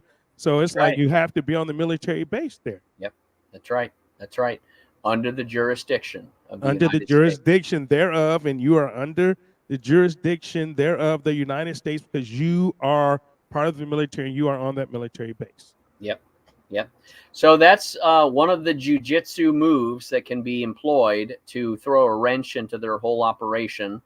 An affidavit, notarized and signed, and send it to your sheriff, send it to your county, send it to give them notice, ahead of time. You're not, doing anything unlawful. You're recognizing, hey, as a citizen, I am well versed in the Constitution and these legal cases, and as I see it, and as this person who has filed the case in the Supreme Court sees it, she is not natural born. She's not qualified to be the president. Therefore, nothing she ever says or does as president will be recognized as valid. It's in contradiction to the Constitution, and I would be committing treason if I recognized anything undermining or in contradiction of the Constitution, especially if you're military. So that's very, very important to people to step up. The next thing is focus on your villages, your towns, your counties, focusing on your teams here, wherever you live. You don't need a lot of men. You don't need 3,000. You need Gideon's army, right? 300 Right. or maybe 330. You need people that are not Gomer Piles. You need Rambos. You need people that are not crazy, that are not out, well, we got to overthrow the guy. No, no, no. That's how FBI informants get Right. in. That's No, no, how no. Yeah, right. Exactly. you need to be cool. You need to be constitutional. You need to be a peacemaker. You need to be persuasive. And that's the advantage we have. How many liberal Democrats or Democrats or general have come to the side of, wow, the country is worse off. The Democrat Biden and Kamala Harris have made it worse off. We're a laughing stock to have this Biden guy elected. That was all fraud, the election manipulation, all sorts of ballot harvesting, all sorts of Mhm. algorithms being manipulated. We all know that. But everybody within a Democrat, moderate libertarian flavor, I think, is swinging over to Yeah, the I Trump think they side. are too. I think they are too. I think they can. I mean, of course, if you unless you're living under a rock, you can see that the country was better under Trump. Unless you're just a mentally ill person and you have true Trump derangement syndrome, and you just believe that okay, the country was better, under Biden. Okay, just you probably don't own a car, so you haven't bought any gas. Your mother and father probably still buy your food or the government supplies your food. You haven't went and bought any food. You haven't done anything. You probably don't own a house. You haven't done your finances. You're probably broke as hell. So You're yeah, probably on yeah, yeah, hormone and blockers. You don't know the difference between a man and a woman. exactly, just totally psychotic. But yeah, man, we definitely need every veteran to stand up, to and live their oath, man. I mean, And like you say, we took an oath. I took mine in 1985. I still live it today, and I think all veterans need to. And if people can't see, what this government has become, and that we definitely need patriots in our government, we need patriots in our Congress, we need patriots in our Senate, we need a patriot as president of the United States and in every cabinet position, just like what's going on in North Carolina right now. Yeah. Yeah. That's all you need to look at. That's all you need to look at. If you haven't believed anything else, just look in, what's happening in North Carolina, what those people are going through in Tennessee and Georgia, and these Intentionally. other intentionally. They're going to do to every American Trump supporter, conservative, traditionalist. They're going to do to them the same thing they're doing to the people in North Carolina, starving them, hurting them, torturing them, tormenting them. This is the level of wickedness that is now animating this transgender, schizophrenic, woke government, Bolshevik tyranny that has overthrown America, ruined our reputation, ruined our dollar. And I think they also may try to set off a massive false flag nuclear event or something in the United States, dirty bomb, and blame it on Russia, blame it on Iran. Well, that's probably going to happen. There's 60,000 pounds of ammonium nitrate still missing. Yep. Yep. So they're going to do that and try and get everybody. Well, now we all have to come together. We all need to now fight Russia and fight Iran and join Israel's crusade. And, I think people need to be prepared to go, nope. We've seen this before. You're all liars. You're traitors. You're domestic enemies. It is time to cut Washington off like a tourniquet and go back to our republics, go back to our individual states. Washington, D.C., the federal government is worthless, has done nothing, but has been a parasite on the body politic. Every state has to rediscover its republic identity. And each state have to have their own state banks. They have to, get off the federal government tit, get off of the Federal Reserve, have your own state banks, and support yourself through gold and silver as much as possible. Go back on your own state on your own gold standards within your states. Definitely, I believe that needs to happen as well. We spoke about that. That is awesome. So I was gonna ask you something, but I forgot because you threw that out there, and I was like, yeah, there you go. I love it. Okay, here you go. So people are wanting this affidavit. So where can they get the affidavit from? Is it on one of your sites? You have to send it to me. I'll email it to you right after we finish, and you can put it up there for a download. People can download it and print it out.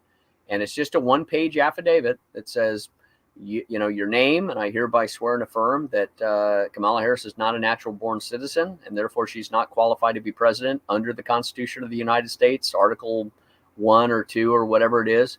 And we will not be recognizing any appointment, any election, any order that comes out of her mouth because she's not qualified to be president. Very quick, very succinct, very succinct. And it is based on the Constitution as well as this lawsuit that is being filed in the Supreme Court. If it wasn't valid, it wouldn't be going to the Supreme Court. It wouldn't be going to. I was about to say they would have shot it down for no standing. Like they've done everything else. You have no standing. But yeah, they're very quiet on that. There's no news. There's nothing about this case in front of the Supreme Court right now. And it's going to be the case really that changes everything because they have a very simple choice. Number one, is there a difference between naturalized and natural born? Yes. And the Constitution talks about natural born, not naturalized. And natural born is a parent that's an American. It was birthed so that you wouldn't have a Frenchman or a British person coming over to America. You have to have lineage. You have to have lineage here. You've got to have lineage. You've got to have blood in the soil. And that was to guarantee you were American and your love was for America. You didn't come over from Mexico or France or Madagascar, become a citizen, and then run for president. You can't do that. Our country, our Constitution is you have to be born to American parents and born in America to be natural born. So forgetting the McCain and all that stuff, because again, he was born in Panama or something. but they knew he wasn't going to be president anyway, so no one raised it. Well, he was born on a military base too, I believe. Yes. So it doesn't Yeah. matter. So he was a citizen because he was born on a military base. Yeah. And I also think one of the I was going to put in a constitutional amendment, and I was going to hopefully get rid of, you cannot be a dual citizen to serve in the Congress or the Senate. That's right. That's Th- right. That's what's happening with a lot of the Congress people, because they're dual Israeli citizens, they're dual Yes. citizens of different countries, and they're controlled. You cannot be controlled to be a citizen of another country and serve this country. Nope. That's treasonous right Yes. there within itself. You cannot be. I know it states it for the president, right? But we need to go further and Yep. state that for Congress and the Senate and any cabinet position. You cannot be a dual citizen of any country and serve this country. That's right. That's right. Because if you have parents or someone else in another country, that other country can say, hey, your parents can either be killed or starved or thrown in jail or live a happy life if you do what we want while you're a member of Congress, which is a spy. So, yeah, and the dual Israeli citizens are really notorious because all of the weapons transfers, all of the money, all of the technology, everything that's been going over there to fund this, we've blackened our reputation amongst the world, and it's going to take a generation to rebuild this if we last that long. And it has to be born out of humility too. We've changed the world for the worse, thinking that we were, going to change it for the better, or was that just a globalist plot and plan all along? So the way we'll ruin America is destroy the world. The world will turn against America, and then we'll implode it with a devaluation of the dollar and immigration hordes. They've done it to Europe, right? Taking out Libya and flooding Europe with mass immigration that's going to cause major revolutions. And and they're silent. There's news blackouts on that. The revolution is pretty much already started. They're starting in Ireland and also over in the UK, in the Europe. People are tired of it. Yeah, people are tired of it. And they're the Netherlands, and so it's picking up. We won't see it like it says the revolution will not be televised. So a lot of these revolutions that's going on right now are not being televised. They're not being broadcast here in the United States, but they're happening. Yeah. And I agree. And I think it'll win. We fight for family, for our blood, for our God, for our rights, our property.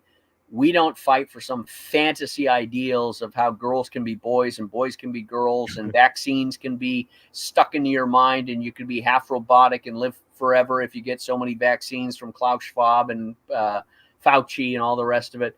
We don't exist in that model. We're Americans based on an American culture, American lineage, our pride and our education that our parents gave us. We're not peasants or renters. We're owners of this country. We're not serfs or slaves to the FBI, the ATF, the CIA, anybody else. They work for us, not vice versa. Right. And Absolutely. the FBI needs to be shut down immediately, and everybody in there brought up on charges because they've hidden the Hunter Biden laptop information.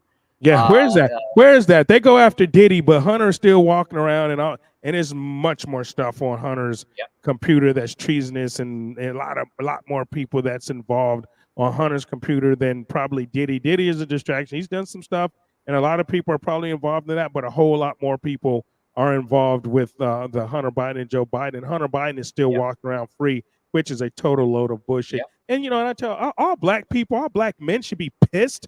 They should be pissed off right now. And I tell people, how are you guys still supporting the Democrat Party? Okay, yeah, they're going after Diddy or whatever, but how are you guys letting them go after a black man, but they're letting Hunter Biden walk free? Yeah. You guys are simps. Why are you not saying anything? Whether you're a Republican or whether you're a Democrat, you're a black man. They're going after Mayor Adams. They're going, and I don't like neither one of them. Shit, let's just be honest. I don't like Mayor Adams. He sold us out, but they're going after Mayor Adams. They're going after Diddy, but Hunter Biden is still walking free. Man, well, don't get me started on that shit. And the other point on that principle What about girls' sports? Where's the national yeah. feminists and the Where's the feminist movement? lesbian Yeah, associations? Where are you standing up for girls' for sports? Because girls. every girl Absolutely. is losing a scholarship to a man who runs in their race wearing a wig. You're kicking out girls from scholarships and from competitions, and being getting their faces bashed in by men in boxing, getting beaten in Right. swim meets and racing meets. This is what the lesbian feminist groups are all about? I'm not saying they're all lesbian, but you sure as hell haven't stood up for Haven't girls. stood up for girls. Absolutely. Absolutely not. Absolutely not. And then, they talk about, oh, we're the Republicans are destroying women. Look at what Joe Biden did to Title IX, tried to do with Title IX. I'm like, come on, you really? This is the party that you're saying is standing up for women, and they're destroying what a woman is. You got a Supreme Court justice that couldn't answer what a woman was. You got the vice president of the United States simping for the LGBTQ and these men in prison to get sex change operations. I mean, really, Oh, this is the party. This is the party that you guys want to support. This is the party that people want to say, okay, yeah, this is the best party, and they're not destroying. And Donald Trump is a threat to democracy, whereas Kamala Harris has not received one vote, and she has the nominee for the vice president of the United States, and she has received no votes. They installed her. You're talking about a threat to democracy, and you're talking about voter manipulation and voter disenfranchisement. I'm like, give me a break, man. I'll tell you, everybody should get a big speaker with a microphone and set it up on their library lawns in their towns or somewhere, and just start talking like you're talking, and say, you know what, and have a couple buddies with you or so, or friends, and say, you know what, we're going to just start broadcasting for an hour or two and talking about political issues. This is like a town hall or a coffee meeting in our backyard. Right. And say everything that you've said, and just start saying it out loud on a microphone, on a speaker. Let the cops come and try and shut you down, and say, no, this is freedom of speech, and we're having a conversation about this. And if you want to shut us down, we'll sue you for deprivation of rights under color of law. Give us your cards. Are you going to arrest us? Are you threatening under arrest? This is what America was built upon, what de Tocqueville talked about.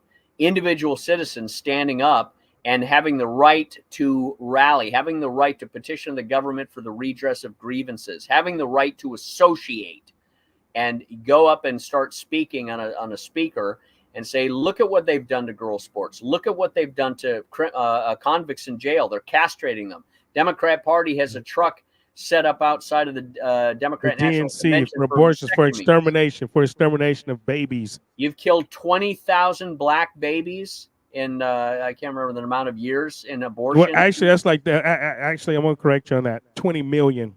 20 million. Thank you. 20 million black babies. 40%. 40% of the abortions have been black babies. 20 million. You gonna tell me that this is the party? This is the party of black people. This is the party that wants to, support black rights. Yeah. I'm gonna get on a tangent, and we got to go. So don't get me started there. That's going to be another show. Every illegal immigrant that comes across the United States, whose jobs are they taking? Oh, absolutely, absolutely. And for everyone that says, "Oh, President Trump is a racist for saying black jobs," Joe Biden said that too, right? And here's what a black job is. I'm gonna explain to everybody right now what a black job is, right? If you live in a black community and most of the community is black, 99% of the community is black, everything in that community is black. Every job is black, every house is black, every school is black, every business is black. Well, not every business is black, but every business in that school in that city or community is supported by black people. Every job in that community should be a black job. Every business owner in that community should be a black business owner. So don't give me this shit about black girl power and black magic and all this shit. If you're not talking about black jobs, everything in the black community is black, and those are black jobs, and those are the jobs that Donald Trump was talking about. Because and you look at Chicago, you look at these other cities, you look at where they are settling these minorities and these illegal aliens that's coming through the border, this invasion, they are settling them in black communities. And yes, if they're in a black community, they're taking black jobs. And if you can't see that, and if you don't notice that, and if you can't be honest to say, yes, these are black jobs, these are supposed to be the black jobs for the people in this community, then the hell with you, leave. Mm-hmm. There it is. Amen.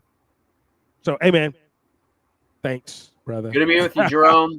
Good to be with you, man. Man, we got to have you back, man. We definitely got to have you back, Anytime, man. You know, anytime. maybe I'll after the send you that. election or something like that. Yeah. Send me that so I can put it up in my chat, guys. I'm gonna put that on my X page. I'm gonna put it on the Getter page. I'll put it in Facebook. You know, you guys follow me, so you guys be able to get that affidavit link. I'll put it up when Scott sent it to me. Hey, man, thank you I appreciate it. And this is for all our veterans because we know we're gonna have to get called back. We already know. So we're gonna go out like this tonight, Scott. Thank you very much, sir. And we'll see you, man. Hooah. Thank you, brother. All right, take care, my man.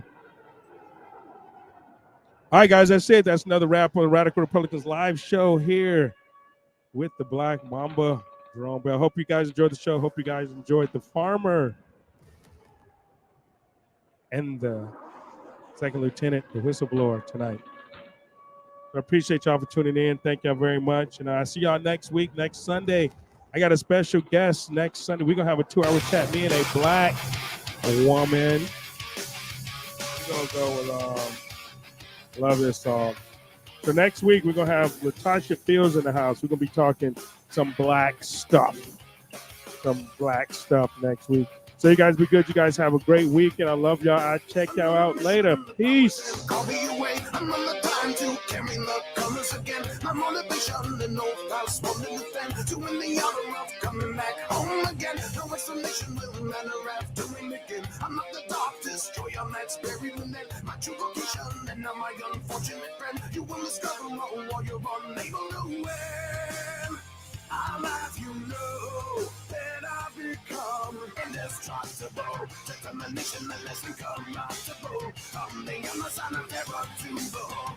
Annihilation will be unavoidable. Every broken enemy will know that there are bullets that are be invincible. Take a last look around while you're alive. I'm an indestructible master of war.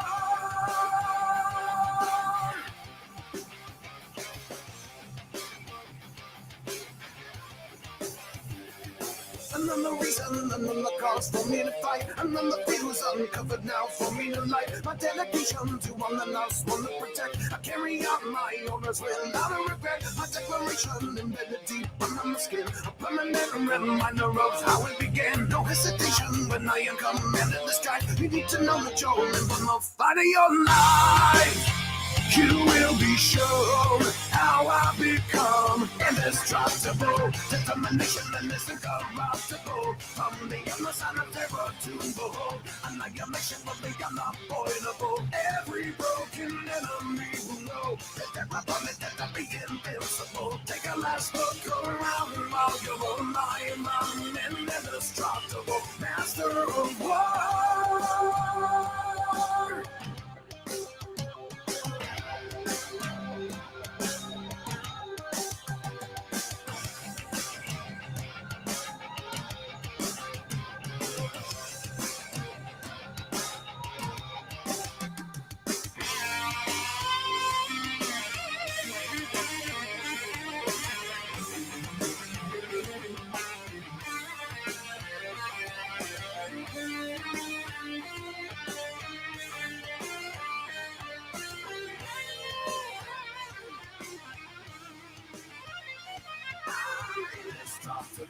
Determination and is incorruptible. From the other side of terror to behold. Annihilation will be unavoidable. Every broken enemy will know that there are bullets that are be invincible. Take a last look around while you're alive. I am indestructible. Indestructible. Determination that is incorruptible. From the other side of terror to behold. Annihilation will be unavoidable. Every broken enemy will know that there are bullets that are be invincible. Take a last look around while you're alive. I'm an indestructible master of